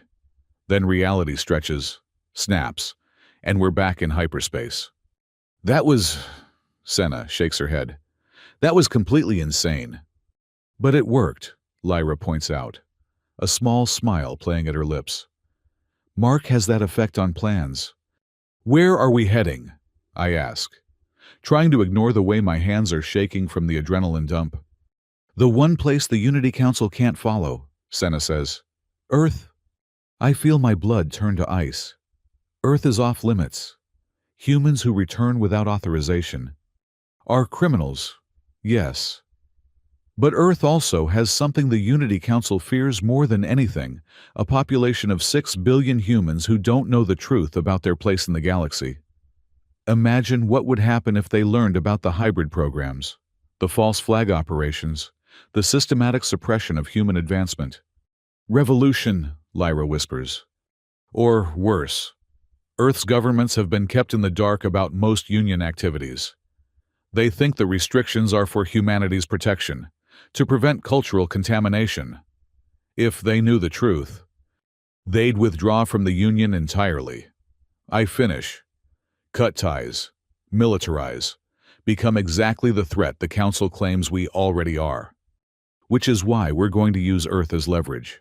We decode the data crystal, find proof of the Unity Council's existence and crimes, then threaten to broadcast it to every human on the planet unless they back off. That's actually not terrible, I admit. But won't Earth's defense grid target us? Unauthorized vessels get vaporized. No questions asked. I have contacts in the resistance movement. Humans who've figured out parts of the truth and work to protect Earth from Union manipulation. They can get us through. We're silent for a while, each lost in our own thoughts. Earth. I haven't seen humanity's birth world since I enlisted 15 years ago. Back then, I couldn't wait to leave, to explore the stars and make my mark. Now, returning feels like both a homecoming and an exile. Mark, Lyra says quietly. Are you all right? Just thinking. When I left Earth, I believed in the future. Believed humanity would find its place among the stars. Instead, we're pawns in someone else's game. Not pawns, she corrects, taking my hand. Pawns don't fight back. Pawns don't expose conspiracies or challenge empires. What we're doing, it matters. Does it? Even if we succeed? Even if we expose everything? Will it change anything? The Unity Council has resources we can't imagine. They'll adapt, create new lies, new controls. Maybe. But every revolution starts with someone saying no more. Every change begins with truth. She squeezes my hand. Besides, you're not fighting alone anymore. Dr. Senna clears her throat. If you two are finished with the moment, we have work to do. The data crystal won't decode itself. The next several hours are spent in focused work. Senna's ship has a sophisticated analysis suite, and between her scientific expertise, Lyra's computational abilities, and my pattern recognition skills, we slowly crack the encryption. What we find is staggering. These are extermination protocols. Senna breathes, her face pale. Contingency plans for eliminating human populations if they become problematic. Biological weapons keyed to human DNA, Lyra adds, scrolling through data. They could wipe out entire colonies without affecting other species. And look at this. I point to a communication thread. They're not just planning for some distant future. They're talking about field tests, small colonies that could disappear without too much attention. Mining Colony 12. Lyra identifies population 8,000, scheduled for pacification in 6 days. 8,000 people, men, women, children whose only crime is being human and wanting better lives. My fists clench involuntarily. We have to warn them, I say. Warn them how we're fugitives racing toward Earth. By the time we could get a message through secure channels, then we make it public. Broadcast everything on open channels. Force the Council's hand. They'll deny it, Senna argues. Claim the documents are forged, that we're the real terrorists trying to incite panic. Some will believe them, but some won't. And doubt is all we need. Doubt makes people ask questions, investigate, resist. It also paints an even bigger target on us, Lyra points out. Every bounty hunter and enforcement unit in the galaxy will come after us. They're already after us, at least this way. We go down swinging. Senna considers this, then nods slowly. There's a resistance transmitter on Europa Station. If we can get there without being intercepted, we could hijack their Ansible array, broadcast to every human settlement simultaneously. Europa is 2 days from here, I calculate. Can we stay ahead of pursuit that long? In this ship, possibly, but we'll need to be smart about it. No direct routes, no predictable patterns. I can help with that, Lyra offers. My Etherian neural structure processes probability matrices faster than most navigation computers. I can plot a course that minimizes intersection with likely pursuit vectors. Do it, I decide. And while we're traveling, we prepare the broadcast. Not just the raw data, but context. Make it understandable, undeniable. We work through the ship's night cycle, organizing evidence, crafting messages, preparing for what might be humanity's most important broadcast. Lyra's ability to process information proves invaluable, while Senna provides scientific credibility to our claims. My job is to make it all matter to the average human struggling to survive under Union rule. Tell them about Kepler Station, Lyra suggests, as I work on my portion. Make it personal. Show them the faces behind the statistics. I can't, I admit. It still hurts too much. That's exactly why you need to. People need to see your pain, understand what was taken from you, from all of us. She's right. Damn her. So I write about Garcia's kids, about Morrison's retirement plans, about 28 other lives cut short for a lie. I write about the survivor's guilt that nearly destroyed me, and the anger that kept me alive. I write about discovering the truth and choosing to fight rather than hide. By the time I'm done, my hands are shaking and my eyes are wet. But the message is real in a way no propaganda could match.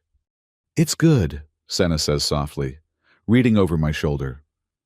It's what people need to hear. We're 12 hours out from Europa when things go wrong. The ship shudders, dropping from hyperspace without warning. Alarms scream as systems fail in cascade. Sabotage, Senna curses, fighting dying controls. Someone planted a virus in our navigation system. How? Lyra demands. We've been alone since, her eyes widen. The enforcement vessels. When I calculated their shield frequency, they could have piggybacked a data packet. Clever bastards, I mutter. Can we purge it? Already trying, but it's adaptive. Every time I isolate it, it jumps to a new system. Senna's frustration is evident. At this rate, We'll be dead in space within an hour. Then we don't fight it, I say suddenly. We use it. Use a virus that's killing our ship. Think about it. The virus is transmitting our location. Right has to be, or planting it would be pointless. So we let it transmit, but we control what it sends. Lyra catches on immediately. Feed it false data. Make them think we're heading somewhere else. Exactly. And while they chase ghosts, we limp to Europa on backup systems. It's risky, Senna warns. If they don't fall for it, then we're no worse off than we are now. Working together, we implement the deception. Lyra crafts false navigation data, while I create sensor ghosts to make it believable. Senna manages the virus, keeping it contained to non-critical systems while letting it think it's winning. For agonizing minutes, we wait. Then proximity alarms sound. Ships dropping from hyperspace. But not where we are, where we're pretending to be. They bought it, Senna breathes. The idiots actually bought it. Won't last long, I warn. Once they realize they're chasing shadows, they'll backtrack. We need to move. The limping journey to Europa takes 18 hours instead of 12. Every moment, we expect enforcement vessels to appear. Every shadow could hide an enemy. But somehow, miraculously, we make it. Europa Station is a testament to human stubbornness. Built inside Jupiter's moon, it's a maze of tunnels and chambers that grew organically as refugees and revolutionaries found sanctuary. The resistance transmitter is hidden in the deepest levels, powered by geothermal taps that make it nearly impossible to shut down. Senna. A man greets us at the secret dock, his augmented arm whirring as he waves. Heard you were coming. And Mark Hale himself, the resistance is honored. Save the speeches, Marcus, Senna says. We need access to the transmitter. Full power, widespread. That'll light us up like a supernova. Every enforcement unit in the system will converge on us. Then you'd better evacuate non-combatants, I tell him. Because we're doing this whether you help or not. Marcus studies me for a long moment, then grins. You're as crazy as they say. I like it, come on. Let's make history. The transmitter control room is a monument to improvised engineering. Cables run everywhere. Systems jury-rigged and patched until the original design is unrecognizable. But it works. And that's all that matters. Upload is ready, Lyra announces. All evidence packaged and compressed. Estimated transmission time, 4 minutes. Defense grid shows clear, Marcus reports. But that won't last once you start broadcasting. Then we'd better make those 4 minutes count. I key the activation sequence. Transmitting in 3, 2, 1. The Ansible array comes alive. Reality bending as faster-than-light communication ripples across human space. Our message, our evidence, our truth racing toward every human settlement from Earth to the furthest colonies. Incoming ships, Marcus calls out. Enforcement vessels, a full squadron. ETA 6 minutes. Transmission at 25%, Lyra reports. Can we hold them off? Not a chance. Europa's defenses are hidden, not heavy. Once they find us, then we make sure the transmission completes. I turn to Senna and Marcus. Get everyone out. Emergency evacuation, scatter protocol. What about you? Senna asks. Someone needs to keep the transmission running. If they cut power or destroy the controls, then I'm staying too, Lyra says firmly. Like hell you are. Partners, remember we do this together or not at all. There's no time to argue. The evacuation klaxon sounds as resistance members flee through emergency tunnels. Senna presses something into my hand, a small device I don't recognize. Quantum beacon, she explains. One-time use. Activate it and every resistance cell in the system will know where you are, just in case you survive this insane stunt. Then she's gone, and it's just Lyra and me in the control room, watching the transmission percentage climb while death races toward us. 50%, Lyra announces. Enforcement vessels have entered Europa's atmosphere. The station shakes as the first missiles impact. The Resistance's hidden defenses return fire, but it's like throwing pebbles at an avalanche. We're buying time, nothing more. Mark, Lyra says quietly, I want you to know something. These past days with you, they're the first time I've felt truly alive. Not programmed, not designed, but choosing my own path. Save the goodbye speeches, we're not dead yet. 75%. Enforcement vessels have breached outer defenses. More impacts. Closer now. The lights flicker as power systems struggle. On the screens, I can see armored troops deploying, cutting through Europa's defenses with ruthless efficiency. Remember what you said about humans? Lyra continues. How we adapt, overcome. You were right, but you forgot something. What's that? Sometimes we sacrifice. Sometimes the victory isn't in surviving, but in ensuring the message survives. 90%. Enforcement troops have entered the station. The door to the control room glows cherry red as cutting torches work from the other side. We have maybe a minute before they break through. Almost there, I mutter. Come on, just a little more. The door explodes inward. Enforcement troops pour through, weapons trained on us. Behind them strides a figure in Unity Council regalia, face hidden behind a reflective mask. Shut it down, the figure commands. Now. Too late. I grin as the display hits 100%. Message delivered. Every human in the galaxy now knows what you are. Then you're no longer necessary. The figure raises a weapon. Lyra moves faster than thought, shoving me aside as energy bolts sear the air. She takes the hits meant for me, her form flickering as hybrid biology struggles with the damage. No, I catch her as she falls, her perfect features marred by burning wounds. Lyra, hold on! Worth it, she whispers.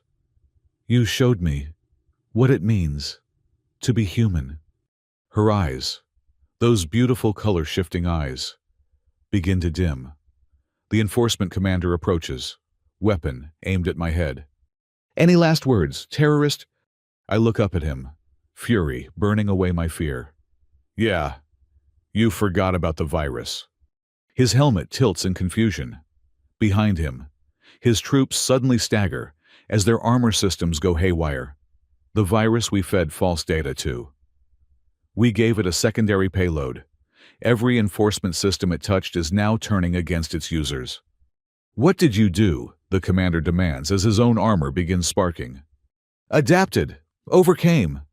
I trigger Senna's quantum beacon. And gave you something to remember us by.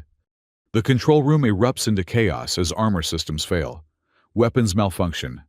And suddenly, vulnerable enforcement troops face the fury of converging resistance cells. Through it all, I hold Lyra's still form, watching her eyes fade from gold to gray to nothing at all. Partners, I whisper to her, always. The battle for Europa Station will be remembered as the moment humanity stopped running, when the smoke clears and the enforcement vessels retreat. The truth is already spreading through human space like wildfire. Colonies rise up, Earth's governments demand answers. The Unity Council's carefully constructed lies begin to crumble.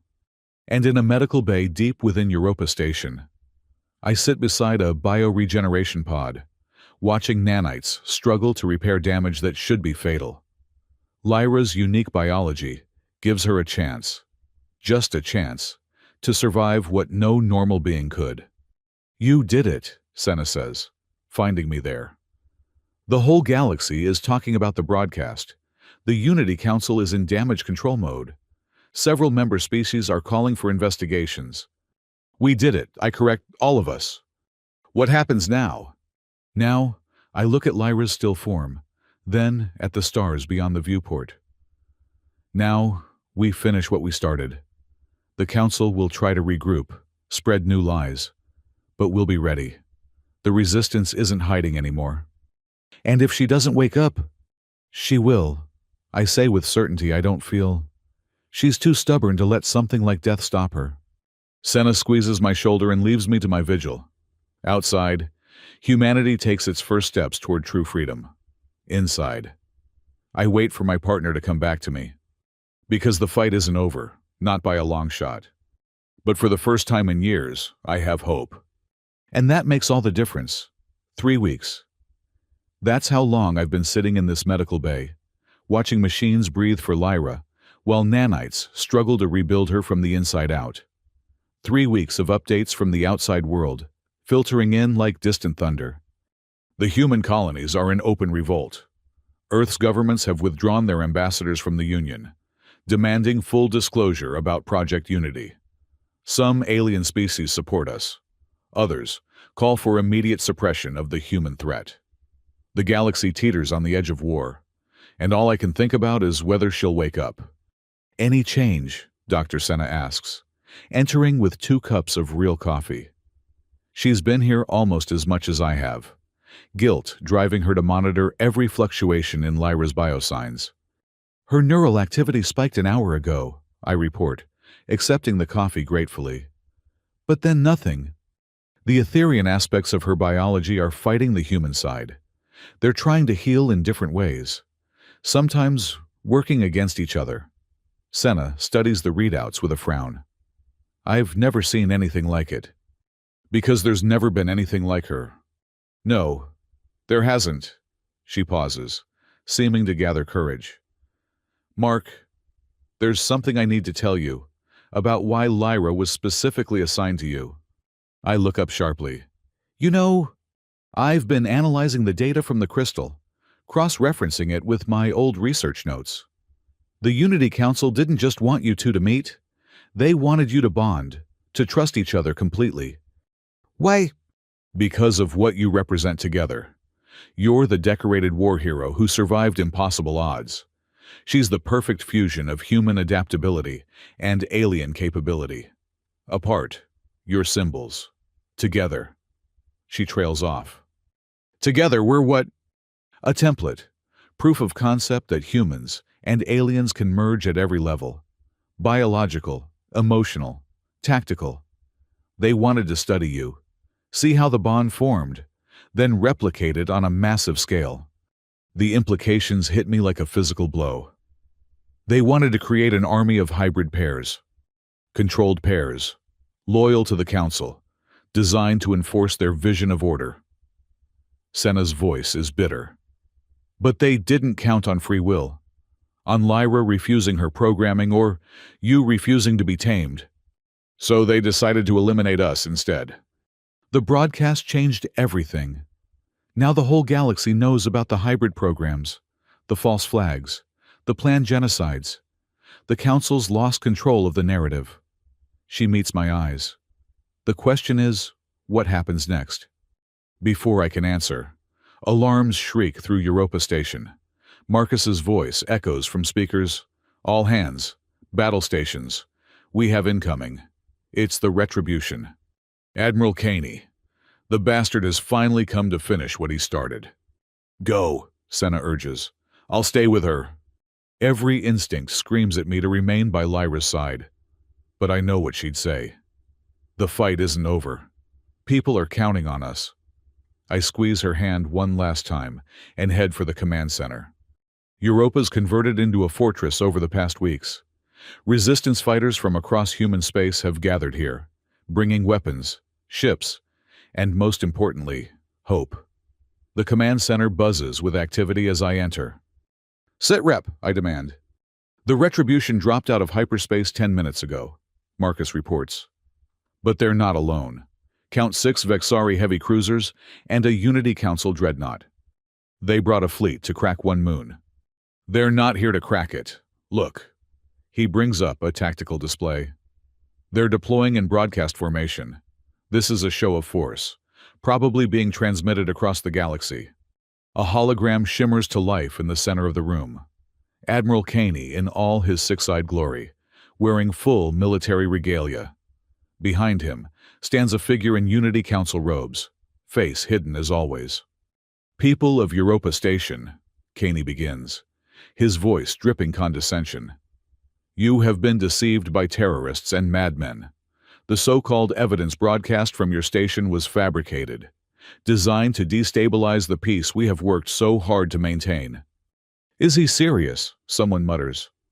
The human Mark Hale is a war criminal, responsible for countless deaths. The hybrid known as Lyra is a failed experiment, her mind corrupted by flawed programming.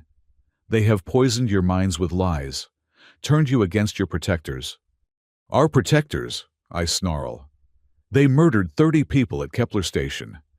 However, Caney continues, the Interstellar Union is merciful.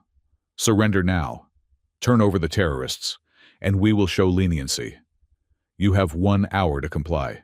Refuse, and we will have no choice but to neutralize the threat you represent. The transmission ends. The command center erupts in angry voices, fear and defiance mixing in equal measure. I let them vent for a moment, then slam my fist on the console. Enough, you all knew this was coming. The question is what we do about it. What can we do? A young fighter asks. We've got maybe a dozen combat-capable ships against a fleet. They'll annihilate us. Maybe. Or maybe that's what they want us to think. I study the tactical display, mind racing through possibilities. Marcus, how many people do we have on station? About 3,000. Half are combat trained. The rest are support staff or refugees. And ships? 15 runners, 8 modified freighters, and 3 actual combat vessels. Nothing that can stand against a cruiser, let alone that dreadnought. We don't need to beat them. We just need to make attacking us more costly than letting us go. I turn to the room. How many of you have family on other colonies? Friends on Earth? Hands rise throughout the room. They're watching. The whole human race is watching to see what we do. If we surrender, we tell them that resistance is futile, that the Unity Council was right to try to control us. But if we fight, we die as free humans. An older woman finishes. My grandson's on Mars colony. I want him to see his grandmother stood for something. Others voice agreement, fear transforming into determination. But I'm not done. Who says we have to die? They expect us to either surrender or make a suicidal last stand. But what if we do neither? What if we do what humans do best, adapt? What are you thinking? Marcus asks. I'm thinking Admiral Caney made a mistake bringing the retribution here personally. He's so confident in his superiority that he's put himself in range. I grin, the kind of expression that used to terrify my squad. Time to remind him why humans are dangerous. The next 50 minutes are controlled chaos. Every ship is prepped, every fighter armed, but not for the assault Caney expects. Instead, we prepare for something far more audacious. 5 minutes to deadline, someone announces. All units in position, ready and waiting for your signal. I open a channel to the Vexari fleet. Admiral Caney, this is Mark Hale. I have a counter-proposal. His image appears, looking smugly satisfied. Come to your senses, terrorist. Single combat. You and me. Winner takes all. There's a pause. Then Caney laughs. Single combat, what primitive nonsense.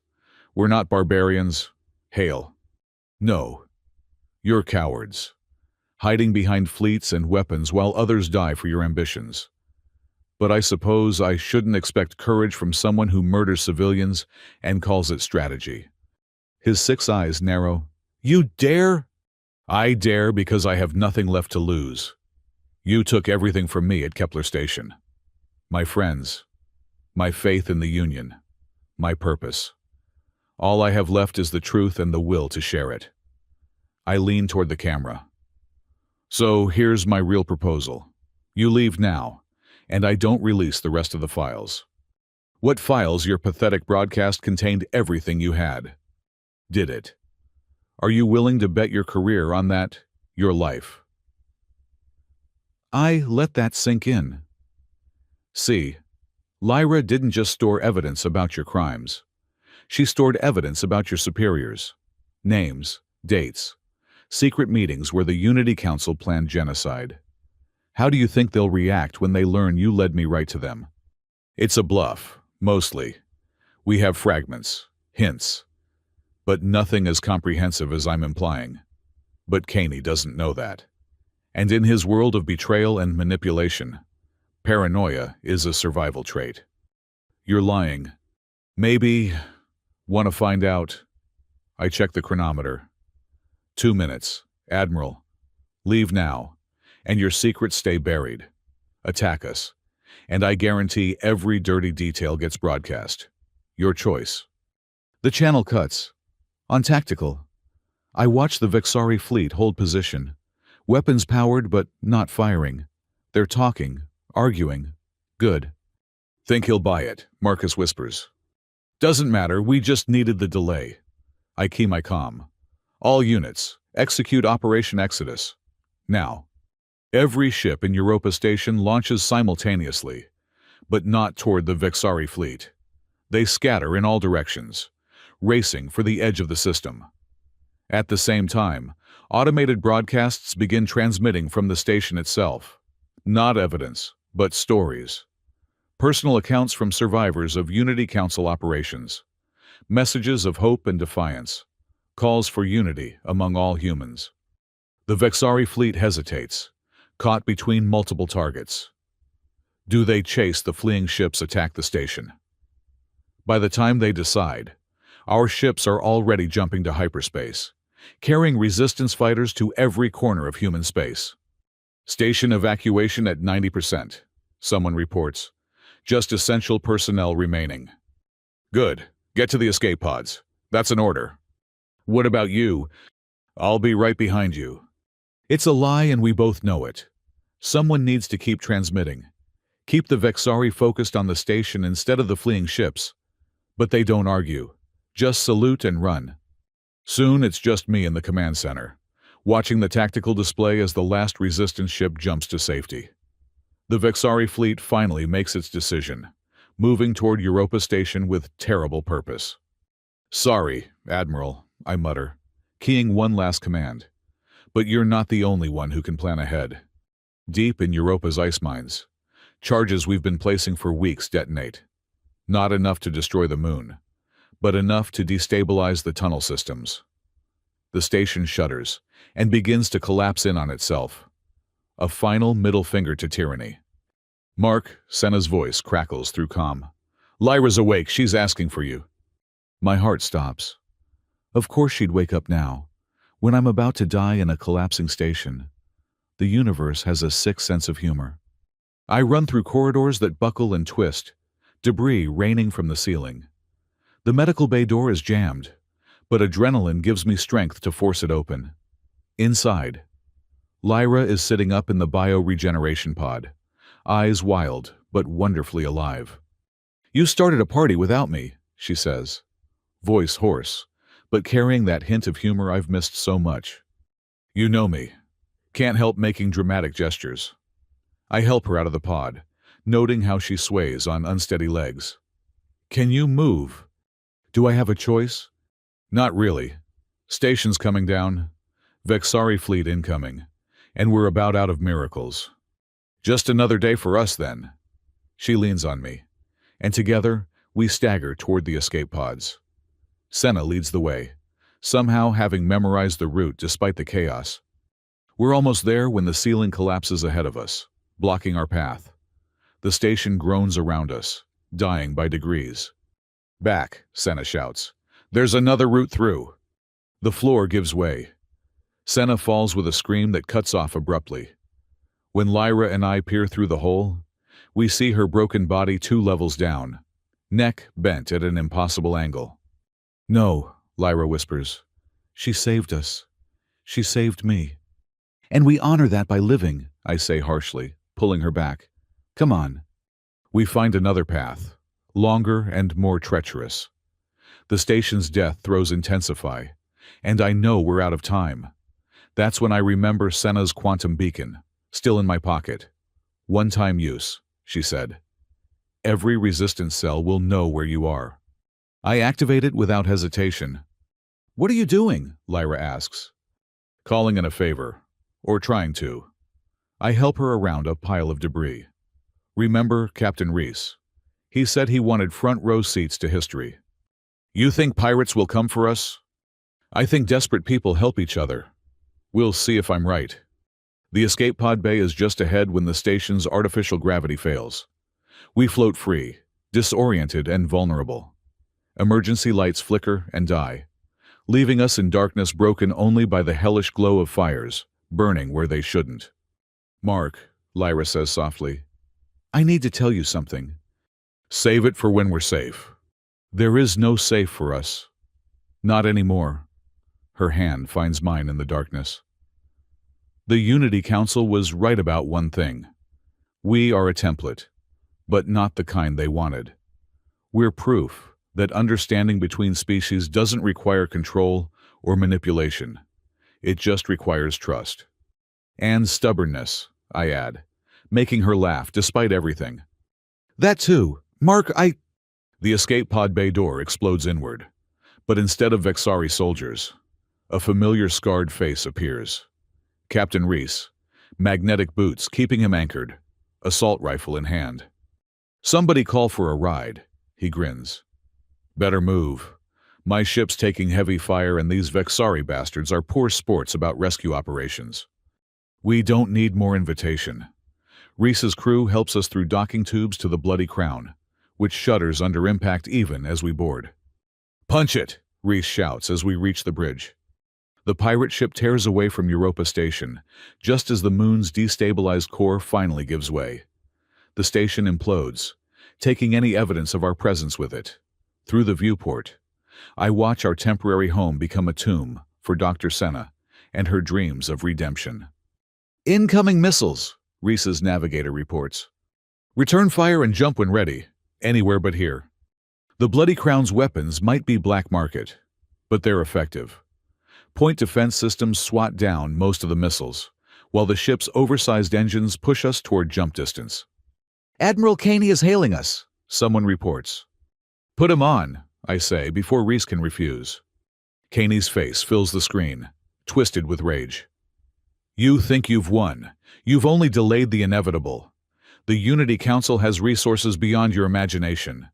We'll hunt down every human who heard your broadcast, every sympathizer who aided you.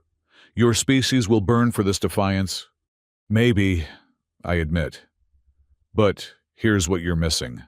Admiral, humans don't need to win every battle. We just need to survive long enough to learn, adapt, and come back stronger. You've turned the entire human race into your enemy. Congratulations on creating the very threat you feared. Enjoy your victory while you can, terrorist. It will be short-lived." The channel cuts as the Bloody Crown jumps to hyperspace, leaving the Vexari fleet behind. In the sudden calm, exhaustion hits like a hammer. I sink into a chair, Lyra beside me, finally allowing myself to process everything that's happened. "So," Reese says, studying us with interest. "The famous Mark Hale and his hybrid partner. You've caused quite a stir. Half the galaxy wants you dead. The other half wants to throw you a parade." "We just want to disappear for a while," I tell him honestly. "Might be arranged, for the right price." He grins at our expressions. "Relax. Your money's no good here. Giving Admiral Caney a black eye is payment enough. Plus, word is spreading about what you did. Humans standing up to the Unity Council, exposing their lies, rescuing each other. You've started something." "Others will finish it," Lyra says. "We've done our part." "Have you? Seems to me the fight's just beginning. The Council won't give up easily. They'll regroup, try new tactics. Someone needs to keep them honest." He's right, but I'm too tired to think about it now. First, we need to heal, to mourn Dr. Senna, to figure out what Lyra and I are to each other now that we're not running for our lives. "One crisis at a time," I mutter, echoing my earlier words. The Bloody Crown carries us into the dark between stars, away from enemies and allies alike. In the ship's small medical bay, I help Lyra with her recovery exercises, relearning how to move after weeks of regeneration. "You never let me finish," she says during a break. "Finish what?" "What I was trying to say on Europa. Mark, I love you. Not because I was programmed to. Not because circumstances threw us together, but because you showed me what it means to choose, to fight for something beyond yourself, to be human in the best possible way. I'm silent for a long moment, processing emotions I've kept buried since Kepler.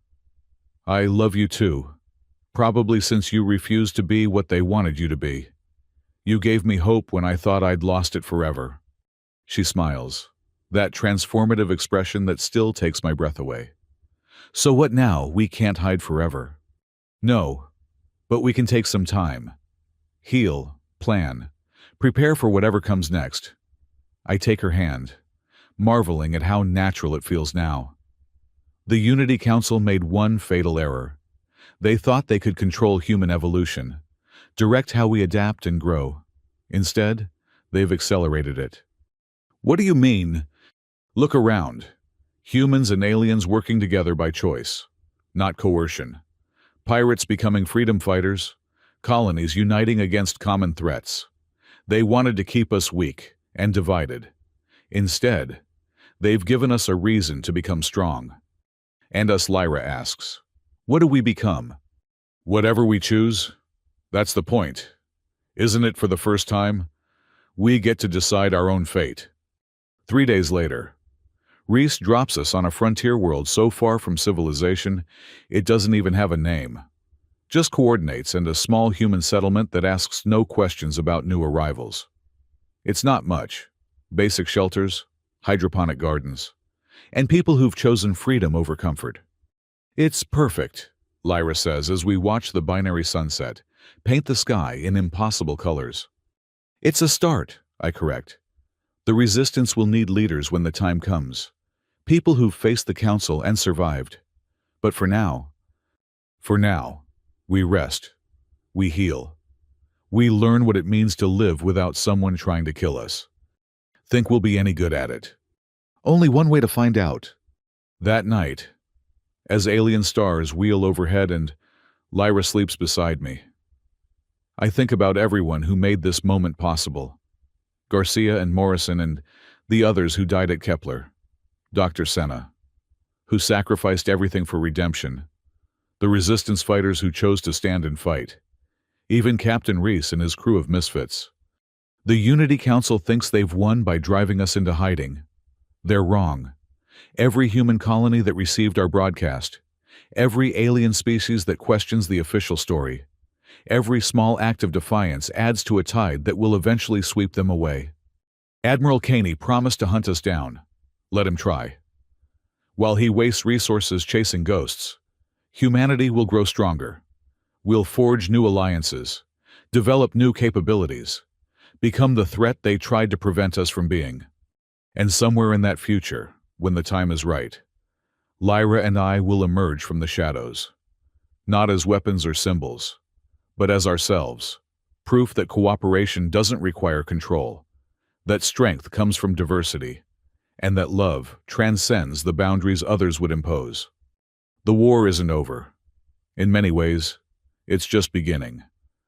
But for the first time since I lost everything at Kepler Station, I'm not fighting alone. I have a partner, a purpose, and a future worth believing in. The Unity Council created us to be their perfect weapons. Instead, we became their worst nightmare free. And that makes all the difference.